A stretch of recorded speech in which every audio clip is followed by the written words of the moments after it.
पुस्तक 17 अध्याय 16 क्रोधित दिव्य अमर ब्लैक हेवन। जी निंग ने हल्के से सिर हिलाया। अब कष्ट सहने का समय आ गया है। हालांकि ऐसा करने से पहले मैं स्वेलो माउंटेन की यात्रा करना चाहती हूँ। आप इसे कष्ट से पहले खुद को शांत करने का एक तरीका मान सकते हैं। सच कहूँ तो जैसा कि मैं देखती हूँ मेरे दिव्य कष्ट में मुझे लगता है कि वायु कष्ट, अग्नि कष्ट और वज्र कष्टों से निपटना अपेक्षाकृत आसान होगा, जबकि दानव हृदय कष्ट सबसे कठिन होगा। आखिरकार उसके ऊपर कर्म की पाप ज्वालाएं छाई हुई थीं।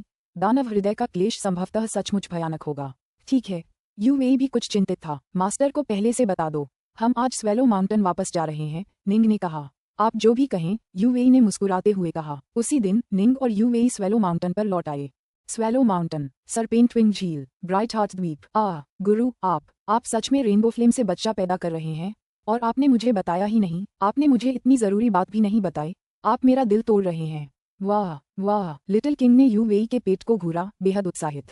गुरु, अपने बच्चे को मेरा शिष्य बनने दो, ठीक है?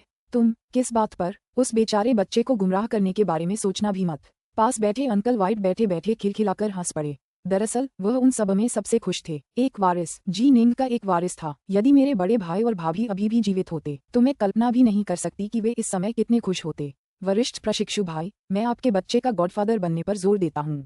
म्यू नॉर्टसन भी अपनी खुशी और उत्सुकता को छुपा नहीं पाए। ठीक है, लेकिन उसके गॉडफादर होने के नाते आपको कुछ अच्छे उपहार तैयार करने होंगे। कंस्ट्रक्ट्स के ग्रैंडमास्टर होने के नाते आपको कुछ खास अच्छी चीजें जरूर लानी होंगी। निंग हंसा। अपने कनिष्ठ प्रशिक्षु भाई को कुछ ऐसा देना जिसकी उसे परवाह हो, एक अद्भुत बात थी। बस बातें करना बंद करो, जल्दी से सब बैठ जाओ। दरवाजा खुला और ऑटम लीफ स्वादिष्ट भोजन की थाली लेकर अंदर आए। सभी लोग यहाँ इकट्ठे होकर खा रहे थे, पी रहे थे और हंसी मजाक कर रहे थे। निंग का दिल धीरे धीरे शांत और शांतिपूर्ण होता गया। किसी अज्ञात कारण से वह अपने दिव्य क्लेश से पहले वापस आना चाहता था। इन जाने पहचाने चेहरों से मिलने के अलावा वह सरपेंटविंग झील भी देखना चाहता था। सरपेंटविंग झील की सतह पर एक नाव बह रही थी। जी निंग उसके अंदर लेटा हुआ अकेला सो रहा था। उसके आसपास के क्षेत्र में धुंध छा गई। आखिरकार निंग उठ बैठा। उसने अपना हाथ आगे बढ़ाया और नाव के नीचे पानी में धीरे से फिराया। उसने धीरे से कहा, पिताजी, माताजी, जब आप जीवित थे तो आपने हमेशा यही उम्मीद की थी कि मेरा नाम पूरी दुनिया में जाना जाएगा। और अब आपके बच्चे ने ये कर दिखाया है। दरअसल आपके बच्चे का नाम अब दूसरे बड़े लोकों में भी जाना जाता है। और अब कुछ ही दिनों में आपके बच्चे को दिव्य क्लेश से गुजरना होगा।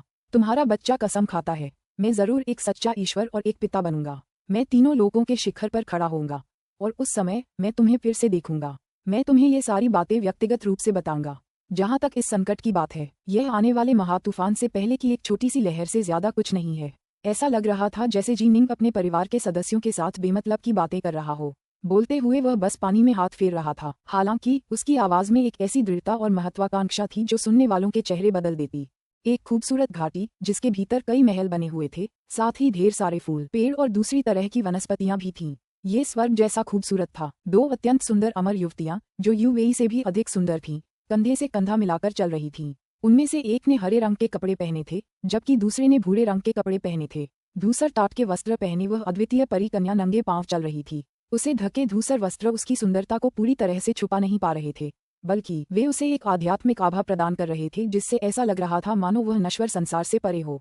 अनगिनत अमर पुरुष और राक्षस उसे देखते ही पागल हो जाते। वह 100 कब्रों वाले पर्वत की 7 अमर महिलाओं की नेता, परी मृतघास थी। 100 मकबरे पर्वत स्वर्गीय क्षेत्र का एक ऐसा स्थान जहां आध्यात्मिक ऊर्जा प्रचुर मात्रा में एकत्रित होती थी। आदिकाल में यह वह स्थान हुआ करता था जहां कई सबसे शक्तिशाली मृत राक्षस देवताओं को दफनाया जाता था, इसीलिए इसे 100 मकबरे पर्वत के नाम से जाना जाता था।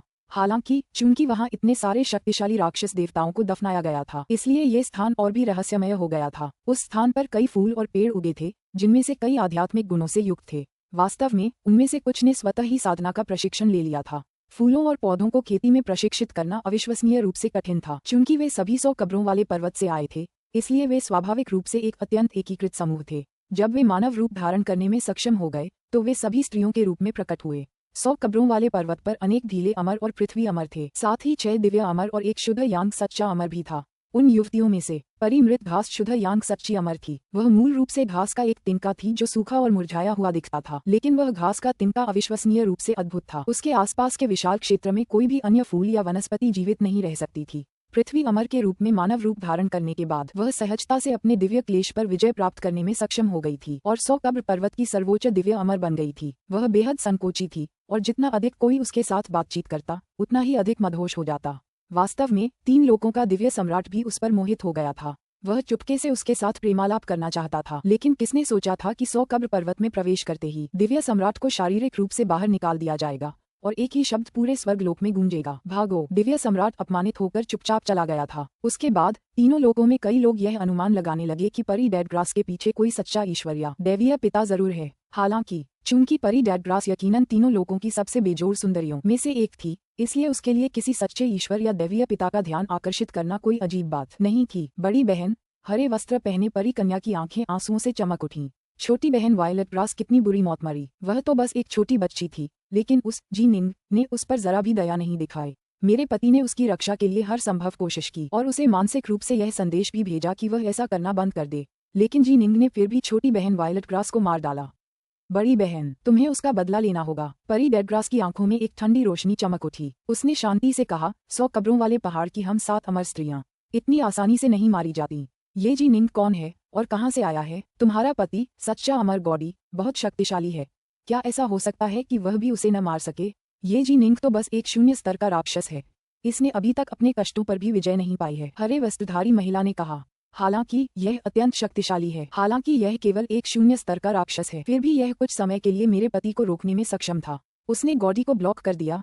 परी डेडग्रास चौंक गई। दिव्य अमर और सच्चे अमर की शक्ति में जबरदस्त अंतर था। एक सच्चे अमर को रोकना केवल तीनों लोकों के सबसे दुर्लभ और सबसे अद्भुत प्रतिभाशाली दिव्य अमर ही ऐसा कर सकते थे। मेरे पति ने जो कहा उसके अनुसार, हालांकि वह जी निंग को मारना चाहता था, जी निंग की शक्ति वास्तव में स्वर्ग के देवताओं और सच्चे अमरों की दहलीज तक पहुंच गई है। हरे वस्त्रधारी महिला ने कहा। इसके अलावा ग्रैंड जिया के जिया सम्राट ने जी निंग की रक्षा करने पर जोर दिया और एक सच्चा देवता या दावफादर गुरु जी निंग के पीछे खड़ा है। ठीक है, मैं आपको ये बताना भूल गई, लेकिन इस जी निंग ने 8-9 रहस्यमय कला में भी प्रशिक्षण लिया है।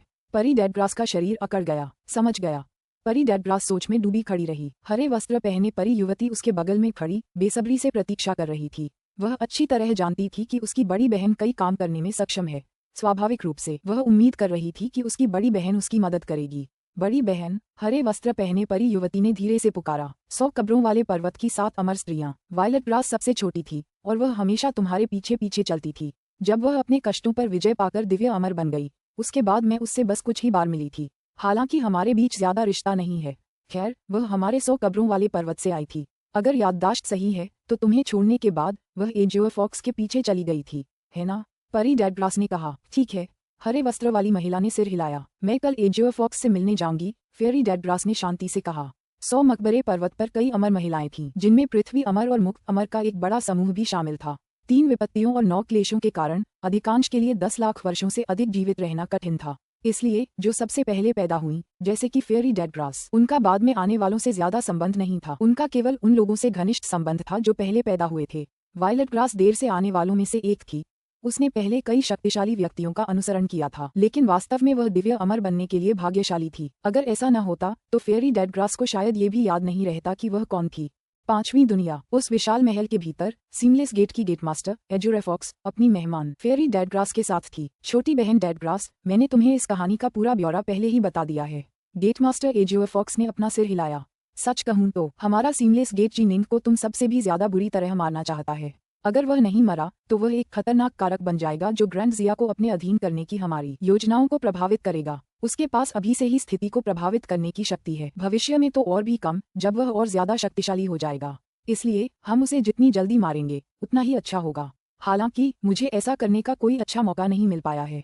आखिरकार उसे मारना बहुत मुश्किल है, क्योंकि 8-9 रहस्यमयी कला उसकी रक्षा कर रही है, और एक बार हम उसे मारने में नाकाम रहे तो हो सकता है कि हम उससे निपटने के लिए जो अमर लोग भेजेंगे वे उसके पीछे खड़ी आकृति द्वारा मारे जाएं। परी डेडग्रास ने भौहें चढ़ाईं। वह अविश्वसनीय रूप से गर्वित व्यक्ति थी, लेकिन वह किसी भी तरह से खतरे में नहीं पड़ सकती थी। अजूर फॉक्स, एक क्रोधित चीख सुनाई दी और एक लंबे बालों वाला आदमी अपनी आंखों में भयानक भाव लिए हुए अंदर आया।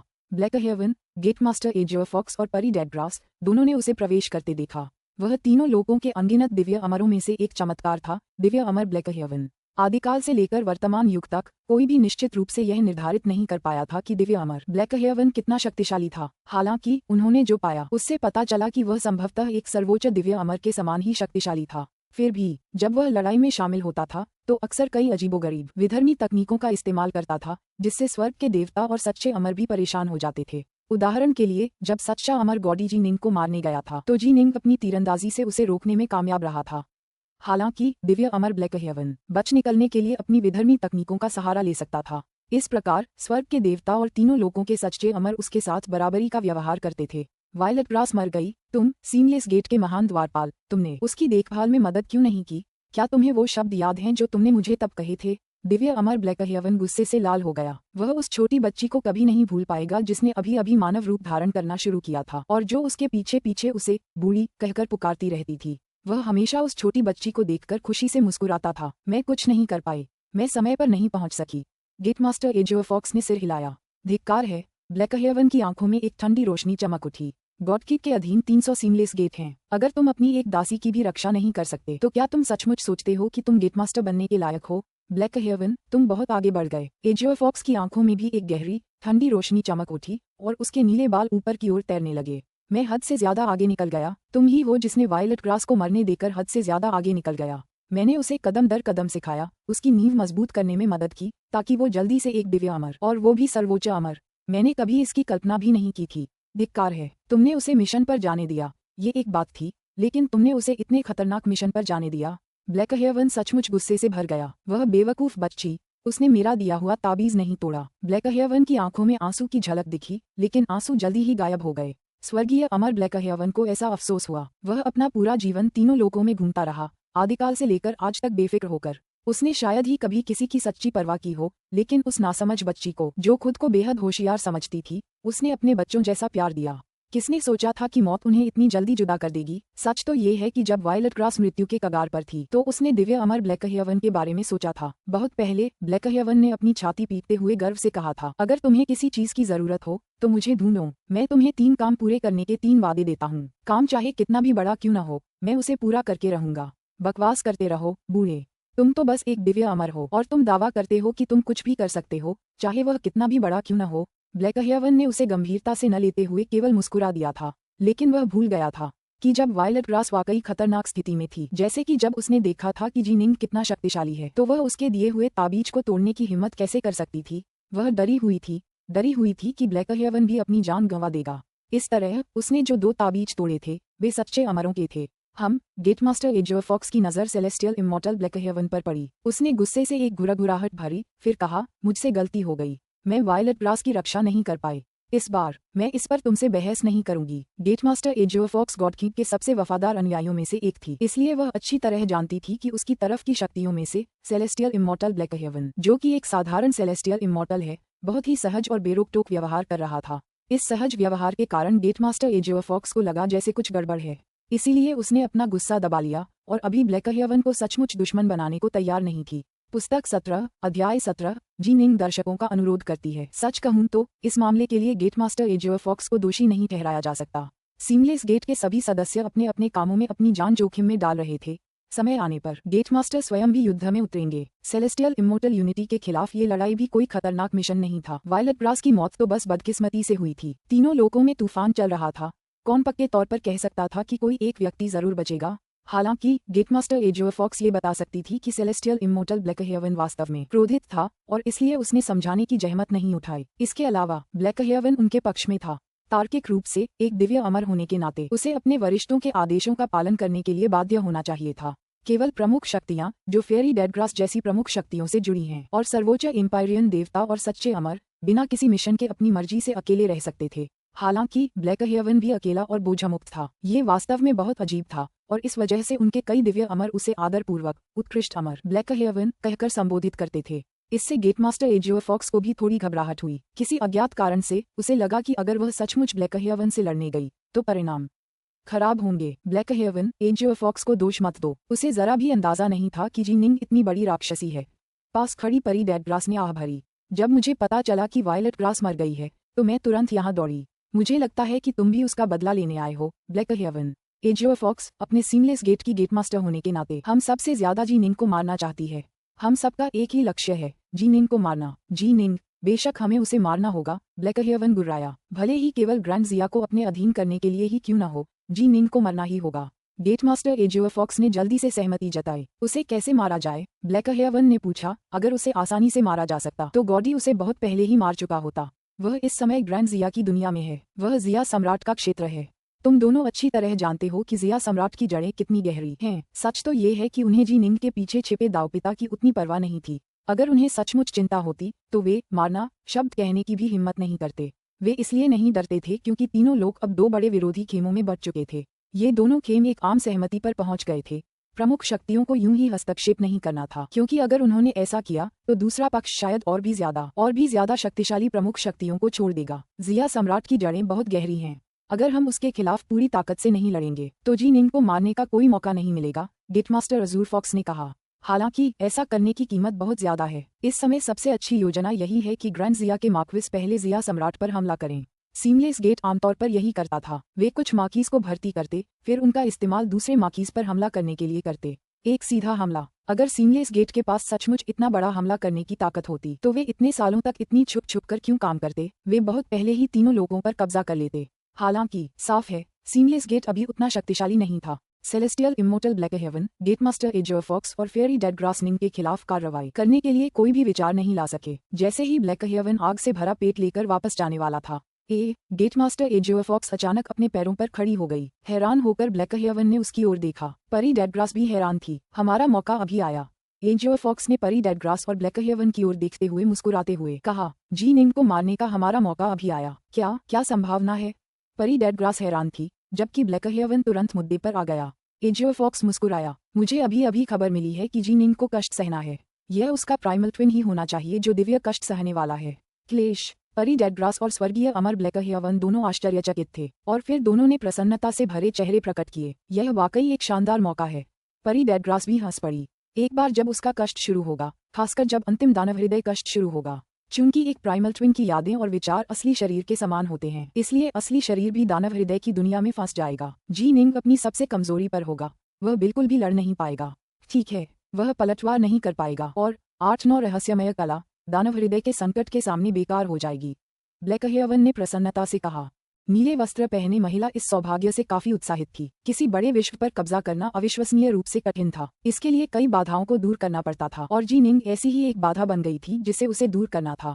उसी दिन True Immortal Goddy, Fairy Deadgrass, Celestial Immortal Black Heaven, Immortal Vain Freak और Seamless Gate, Myriad Demons Cave और ब्लड क्लाउड हॉल के 3 नेता एक बैठक के लिए एकत्र हुए। इस बार हम मुख्यतः आप पर ही निर्भर रहेंगे, महान अमर वेन फ्रीक का व्यवहार बहुत विनम्र था और उसकी चापलूसी भरी मुस्कान उसके बदसूरत चेहरे को और भी क्रूर बना रही थी। वेन फ्रीक, अगर तुम्हें मुझसे कुछ करवाना हो तो मुझे बता देना।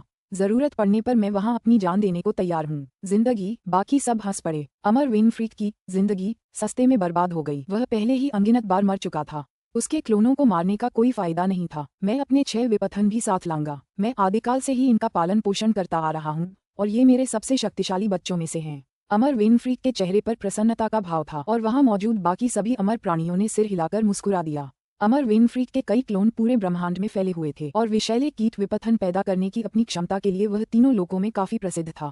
ये सभी मोटे और मांसल थे और इनका कई तरह से इस्तेमाल किया जा सकता था।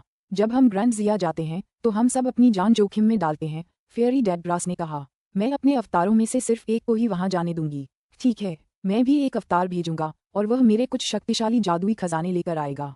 उसमें मेरी पूरी शक्ति का 10वां हिस्सा होना चाहिए, सच्चे अमर गॉडी ने कहा। स्वर्गीय अमर ब्लैक हेवन ने ठंडी सांस छोड़ी। हालांकि वह किसी और से ज्यादा वायलेट ग्रास का बदला लेना चाहता था, फिर भी वह भी बस एक क्लोन भेजने वाला था। ऐसा इसलिए था क्योंकि उसकी विशेषताएं उसके विविध अलौकिक कौशलों में निहित थीं। इससे कोई खास फर्क नहीं पड़ता था कि वह अपना असली शरीर भेजे या अपना क्लोन। हालांकि जब ट्रू इमोर्टल गॉडी और फेयरी डेडग्रास अपने अवतार भेजते तो उन अवतारों में उनकी पूरी शक्ति का ज्यादा से ज्यादा 10वां हिस्सा ही होता, चाहे वे क्लोन कितने भी शक्तिशाली क्यों न हों। उनके अवतार और क्लोन दिव्य अमर तकनीकों से बनाए गए थे। अगर वे मर भी जाते तो उनकी शक्ति पर उतना असर नहीं पड़ता। हालांकि उनके असली शरीर नहीं मर सकते थे। अगर उनके असली शरीर मारे जाते तो वे सचमुच नष्ट हो जाते। अमर वेन फ्रीक अलग था। सच तो ये था कि उसका कोई असली शरीर भी नहीं था। उसके कई क्लोन थे जिनमें से हर एक को उसका असली शरीर माना जा सकता था। इसलिए मरने से पहले उसके सभी क्लोनों का सफाया करना जरूरी था, वरना अगर एक भी क्लोन बच जाता तो वह जल्दी ठीक हो जाता। हमारा सीमलेस गेट 2 स्वर्गिक देवताओं के क्लोन भी भेजेगा, नीले वस्त्र पहने महिला ने कहा। हमारा ब्लड क्लाउड हॉल हिल्सवॉन की एक टीम भेजेगा, दुबले पतले बुजुर्ग ने मुस्कुराते हुए कहा। अग्नि वस्त्रधारी व्यक्ति ने कहा, मैं हिल्सवॉन की उस टीम को एक संरचना प्रदान करूंगा। इन 3 संगठनों के जुड़ने से इस टीम की शक्ति में काफी वृद्धि हुई। अब एकमात्र सवाल ये है कि जीनिंग अपनी परेशानी कहाँ से गुजर रहा है। ब्लैक हेवन ने धीरे से सोचा, अगर वह अपने पीछे खड़े दावफादर गुरु के पास भाग गया तो हम कुछ नहीं कर पाएंगे। वरना भले ही जिया सम्राट उसकी रक्षा कर रहे हों, लेकिन विपत्ति के दौरान जीनिंग असहाय हो जाएगा। हमें हमला करने पर उसे मारने के लिए बस थोड़े समय की जरूरत है। एजियो फॉक्स ने आत्मविश्वास से कहा। स्वर्गीय अमर ब्लैक हेवन की यिन यांग आर्कन की बोतल जीनिंग को आसानी से मार सकेगी। ब्लैक हेवन ने सिर हिलाया, मैं यिन यांग आर्कन की बोतल जरूर लाऊंगा। अन्य लोग ब्लैक हेवन की ओर एक नज़र देखने से खुद को रोक नहीं सके। ब्लैक हेवन में वास्तव में बहुत अधिक खजाने थे। कुछ तो प्रोटोकॉस्मिक आत्मा खजाने थे, जबकि कुछ असाधारण शक्तियों वाले अनोखे खजाने थे। एक बार ब्लैक हेवन ने एक जाल बिछाया था जिससे दिव्य दरबार का एक एम्पायरियन देवता गलती से यिन यांग आर्कन की बोतल में फंस गया था।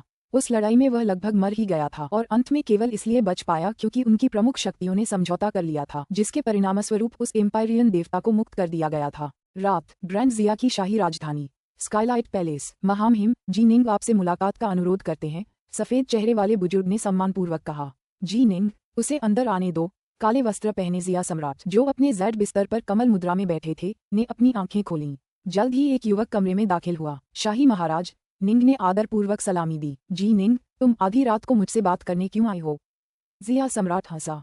जीनिंग ने कहा, ईमानदारी से कहूं तो मैं आपसे कुछ पूछना चाहती हूँ महाराज। ओह, जिया सम्राट ने सुना। अब से 9 दिन बाद मैं अपने प्राइमल ट्विन को दिव्य क्लेश से गुजरने के लिए तैयार कर रहा हूँ। निंग ने कहा, हालांकि मुझे लगता है कि सीमलेस गेट की नज़र काफी समय से मुझ पर है और उन्हें हर शून्य स्तर के व्यक्ति के क्लेश के स्थान के बारे में पूरी जानकारी है।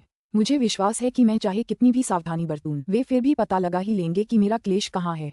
क्लेश के दौरान जब दानव हृदय क्लेश शुरू होगा तो मेरा असली शरीर भी प्रतिरोध करने में असमर्थ होगा। इस समय मैं अपने सबसे कमजोर रूप में रहूंगा और सीमलेस गेट निश्चित रूप से यह अवसर नहीं छोड़ेगा। इसलिए मैं आपकी मदद मांगने आया हूँ महाराज। जिया सम्राट हंसा। हाँ, इसकी चिंता मत करो। दिव्य विपत्ति से गुजरना एक महत्वपूर्ण मामला है। मैं स्वाभाविक रूप से अपनी पूरी शक्ति से तुम्हारी रक्षा करूंगा। सच तो ये है कि निंग काफी हताश महसूस कर रहा था जब तक उसके गुरु कुलपिता सुभूति सक्रिय रूप से उससे संपर्क नहीं करते। निंग के लिए उससे संपर्क करना और क्रीसेंट की दुनिया में लौटना तो दूर की बात थी। अगर ऐसा न होता तो वह अपने कष्टों के लिए क्रीसेंट की दुनिया में लौट जाता, जो ज्यादा सुरक्षित होता। आखिरकार दूसरी महाशक्तियां तो क्रीसेंट की दुनिया का पता भी नहीं लगा पाई थीं। दाओइस्ट थरीलाइव्स द्वारा छोड़ी गई स्टारसीजिंग दुनिया भी बहुत सुरक्षित थी, लेकिन जब तक उसे असली उत्तराधिकारी के रूप में स्वीकार नहीं किया जाता तब तक वह वहां प्रवेश नहीं कर पाएगा। और इसलिए अंत में वह जिया सम्राट से मदद मांगने आया था। पिछली बार जीनिंग ने अपनी तीक्ष्णता का खुलासा इसी कारण किया था। हालांकि शायद यह मेरे लिए आपके संकट के दौरान आपकी रक्षा करने के लिए पर्याप्त नहीं होगा। जिया सम्राट ने भौहें चढ़ाईं। जब आप अपने संकट से गुजरेंगे तो आप पूरी तरह से रक्षाहीन होंगे। हालांकि सीमलेस गेट मुझे हराने के लिए पर्याप्त शक्तिशाली नहीं होगा, फिर भी वे कुछ अन्य चालें चलने में सक्षम हो सकते हैं, जैसे अंतरिक्ष को चीरकर आपके संकट क्षेत्र तक पहुंचना, कुछ समय के लिए मेरी सेनाओं का विरोध करना और फिर आपको मार डालना। निंग ने सिर हिलाया। तीनों लोकों में ऐसी आकृतियां थीं जो उसे मार सकती थीं। उदाहरण के लिए जादुई खजाने जिनमें अत्यंत शक्तिशाली सच्ची अग्नि या सच्ची जल शक्ति थी, उसे पूरी तरह से नष्ट कर सकते थे। हालांकि सामान्य परिस्थितियों में वह पलटवार कर सकता था। वह इतना मूर्ख नहीं होता कि खुद को उन खजानों में फंसने दे। ऐसा क्यों न हो, मैं तुम्हें अपने गुरु के जागृति आसन, एक जागृति आसन जिसे बोधिमंद भी कहते हैं, वह स्थान है जहाँ कोई बौद्ध या ताओवादी ज्ञान प्राप्त करता है, पर ले चलता हूँ। जिया सम्राट ने हंसते हुए कहा, मेरे गुरु के यहाँ कष्ट सहते हुए तुम्हें निश्चित रूप से कोई समस्या नहीं आएगी। निंग आश्चर्यचकित और प्रसन्न दोनों था। जिया सम्राट के गुरु दाओफादर क्रिम्सन राइट, अगर उसे किसी दाओफादर से सुरक्षा मिल जाती तो उसकी मुश्किलें कहीं ज्यादा सुरक्षित हो जाती। एक शक्तिशाली समर्थक का होना वाकई बहुत मायने रखता था। जहां तक उसके अपने गुरु कुलपिता सुभूति का सवाल है, वाह, वही इस बात का अंतिम निर्णायक था कि उसके शिष्यों को क्रिसेंट लोक में लौटने दिया जाए या नहीं। इसके विपरीत दाओफादर क्रिम्सन ब्राइट ने दर्जनों बड़े लोगों और अनगिनत छोटे लोगों पर खुलेआम कब्जा कर लिया था। हालांकि ये वास्तव में इतना गुप्त रहने के कारण ही था कि कुलपति सुभूति को तीनों लोगों के सबसे रहस्यमय दैवीय पिता के रूप में जाना जाने लगा था। लेकिन क्या दाओफादर मुझे अंदर आने देंगे? निंग थोड़ा हिचकिचाया। पहले मुझे ये बात अपने मालिक को बता दूं। अगर उनके यहाँ काम नहीं चलेगा तो मैं तुम्हें अपने बड़े भाई के यहाँ ले जाऊंगा। जिया सम्राट हंसा। बड़े भाई? जी। निंग को तुरंत जिया सम्राट के आजीवन मित्र दाओफादर रेनड्रैगन का ख्याल आया। एक और दाओफादर। पुस्तक 17 अध्याय 18 दानव हृदय। धन्यवाद महाराज। जी। निंग बहुत खुश हुई। जिया सम्राट ने सिर हिलाया। दिव्य क्लेश सबसे बड़ा, सबसे खतरनाक क्लेश है जिसका सामना कोई भी अमर साधक अपने मार्ग पर करेगा। इससे निपटने में कोई अति आत्मविश्वासी नहीं हो सकता। चूंकि आपके आसपास कर्मगत पाप ज्वालाएं हैं, इसलिए आपका दानव हृदय क्लेश निश्चित रूप से असाधारण होगा। निंग ने सिर हिलाया। सही, दानव हृदय। पिछली बार जब कर्म की पाप ज्वालाओं ने उस पर 3 दौर के कष्ट बरसाए थे, निंग को एहसास हो गया था कि उसके राक्षस हृदय का कष्ट कितना भयानक होगा। सच तो ये है कि उसे यकीन नहीं था कि इस बार वह इसे झेल पाएगा या नहीं। तो फिर मैं अब चलता हूँ, महाराज, निंग ने कहा। जाओ, मैं अगले 2 दिनों में तुम्हारे संकट क्षेत्र पर फैसला कर दूंगा, जिया सम्राट ने कहा। निंग तुरंत वहां से चला गया। ये यात्रा सार्थक रही। जिया सम्राट का सहायता का वादा। अगर कोई दावफादर सचमुच उसकी रक्षा करने वाला होता तो उसे अपने दिव्य संकट के दौरान किसी बाहरी चीज की चिंता नहीं करनी पड़ती। लानत है। निंग के जिया सम्राट से बात करने के अगले दिन नीले वस्त्रधारी महिला पहले अपने जैद पलंग पर पद्मासन में शांति से बैठी थी। अब उसका चेहरा बदल गया। उसने तुरंत चिल्लाकर कहा, जल्दी करो और सच्चे अमर गॉडी, सच्चे अमर डेडग्रास, स्वर्गीय अमर ब्लैकहेवन, स्वर्गीय अमर विनफ्री, स्वर्ग के देवता थरीसन्स और स्वर्ग के देवता बीस्टीव को आमंत्रित करो। असंख्य दानव गुफा और रक्तमेघ हॉल के नेताओं को भी आमंत्रित करो। ठीक है। बाहर खड़ी नौकरानी ने तुरंत ऑर्डर स्वीकार कर लिया। थोड़ी देर बाद सभी लोग महल में आ गए। एम्पायरियन देवता एजियोफॉक्स, एम्पायरियन देवता थरीसन्स और एम्पायरियन देवता बीस्टलीव सीमलेस गेट के थे। ट्रू इमोर्टल गॉडी और ट्रू इमोर्टल डेडग्रास दोनों ही शुद्ध यांग ट्रू इमोर्टल थे, जबकि सेलेस्टियल इमोर्टल ब्लैकहेवन का दर्जा उनके बराबर था। इमोर्टल विनफ्रीक का दर्जा समूह में सबसे निचला था। आखिरकार एम्पायरियन देवता और सच्चे अमर तीनों लोगों के प्रमुख व्यक्ति थे, और जब वे गुरुओं को अपनाते थे तो उनके गुरु आमतौर पर दावफादर होते थे। वास्तव में तीनों लोगों में लगभग सभी एम्पायरियन देवताओं या सच्चे अमरों के पास एक दावफादर या सच्चा ईश्वर होता था जो उनका समर्थन करता था। इसलिए भले ही जिनिंग का एक दावफादर गुरु हो, उन्हें वास्तव में इसकी कोई परवाह नहीं थी। उन्हें बस थोड़ी घबराहट इस बात से हो रही थी कि जिनिंग ने 8-9 रहस्यमय कला में प्रशिक्षण लिया था। स्थिति बदल गई है। सबके आ जाने के बाद नीले वस्त्र पहने महिला ने गंभीर स्वर में कहा, क्या हुआ? सबने उसकी ओर देखा। वे जानते थे कि उसने जरूर उन सबको जिनिंग से जुड़े मामलों पर चर्चा करने के लिए बुलाया होगा। ब्लैकहेवन और वेनफ्रीड के चेहरे तुरंत बदल गए।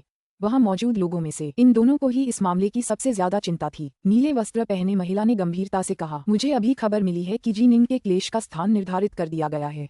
कहाँ? ब्लैकहेवन ने तुरंत पूछा। उसने जिया सम्राट से अपनी रक्षा करने का अनुरोध किया। जिया सम्राट ने सावधानी बरतने के लिए अपनी सेना नहीं बुलाई। इसके बजाय उसने यह बात दावफादर क्रिम्सन राइट को बताई और जिनिंग को दावफादर क्रिम्सन राइट के जागरण आसन पर कष्ट सहने की अनुमति देने का अनुरोध किया। दावफादर क्रिम्सन राइट ने पहले ही सहमति दे दी है, नीले वस्त्रधारी महिला ने कहा। ये खबर वास्तव में अति गोपनीय थी। जिया सम्राट ने अपने अधीनस्थों को भी इसके बारे में नहीं बताया था, और दावफादर क्रिम्सन राइट के अलावा बहुत कम लोगों को इसके बारे में पता था। हालांकि सीमलेस गेट को तुरंत पता चल गया था। उनकी बुद्धिमत्ता की सटीकता और मारक क्षमता त्रिलोक में सर्वश्रेष्ठ थी। ये बेहद भयानक स्तर पर पहुंच गई थी। हालांकि वहां मौजूद लोगों को इन बातों पर सोचने की कोई इच्छा नहीं थी। सभी जानते थे कि सीमलेस गेट का खुफिया नेटवर्क कितना मजबूत है। दावफादर क्रिम्सन राइट, यदि यह उसकी जागृति की जगह पर है तो हमारे पास कोई मौका नहीं है।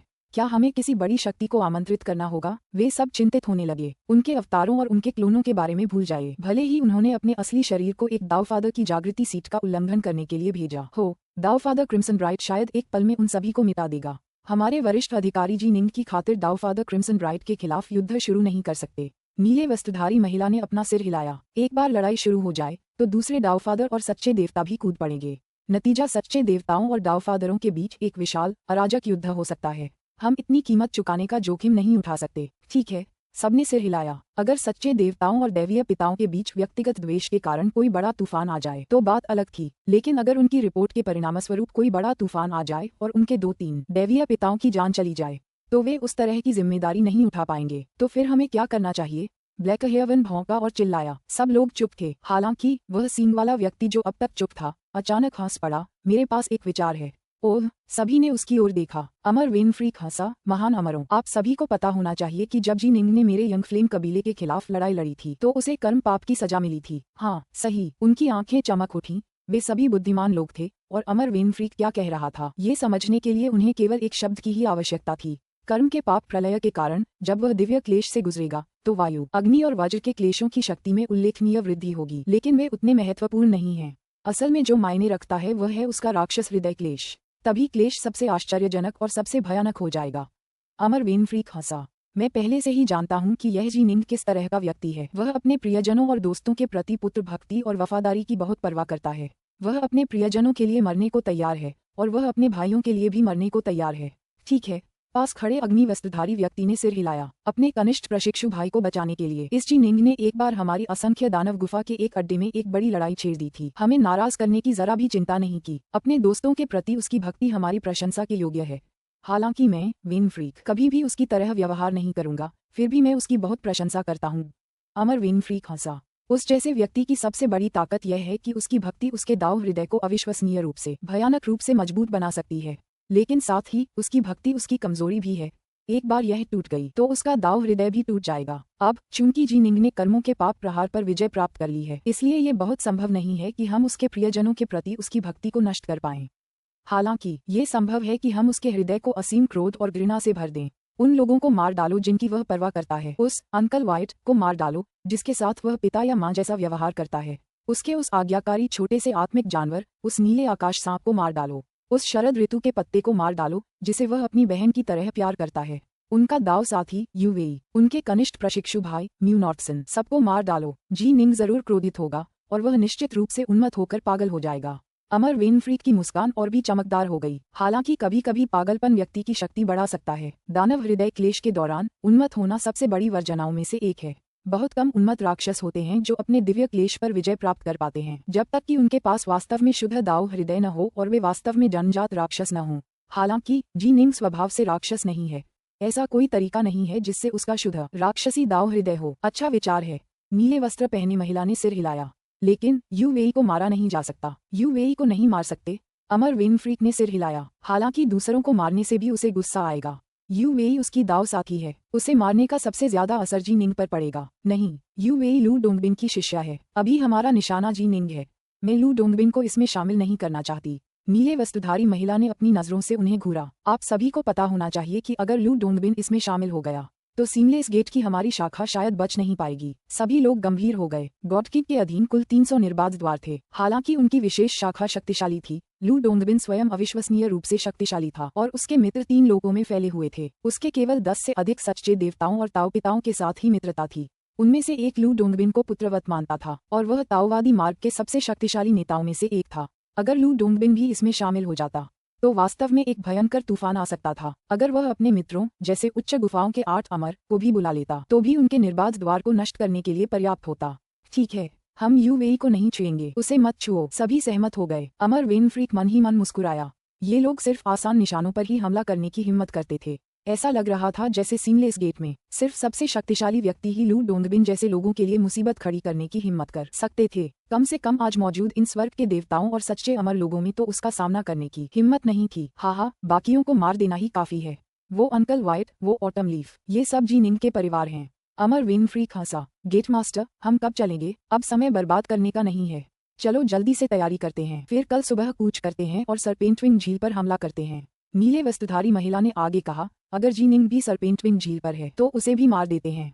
अगर हम उसे नहीं मार सकते तो उन लक्ष्यों को मारकर ही हमारा उद्देश्य पूरा होगा। सही। सबने सिर हिलाया। समय बीतता गया। जल्द ही दिन खत्म हो गया और अगला दिन आ गया। पुस्तक 17 अध्याय 19। ब्राइट हार्ट द्वीप पर गर्मी का मौसम आ गया था और बसंत ऋतु का अंत होने वाला था।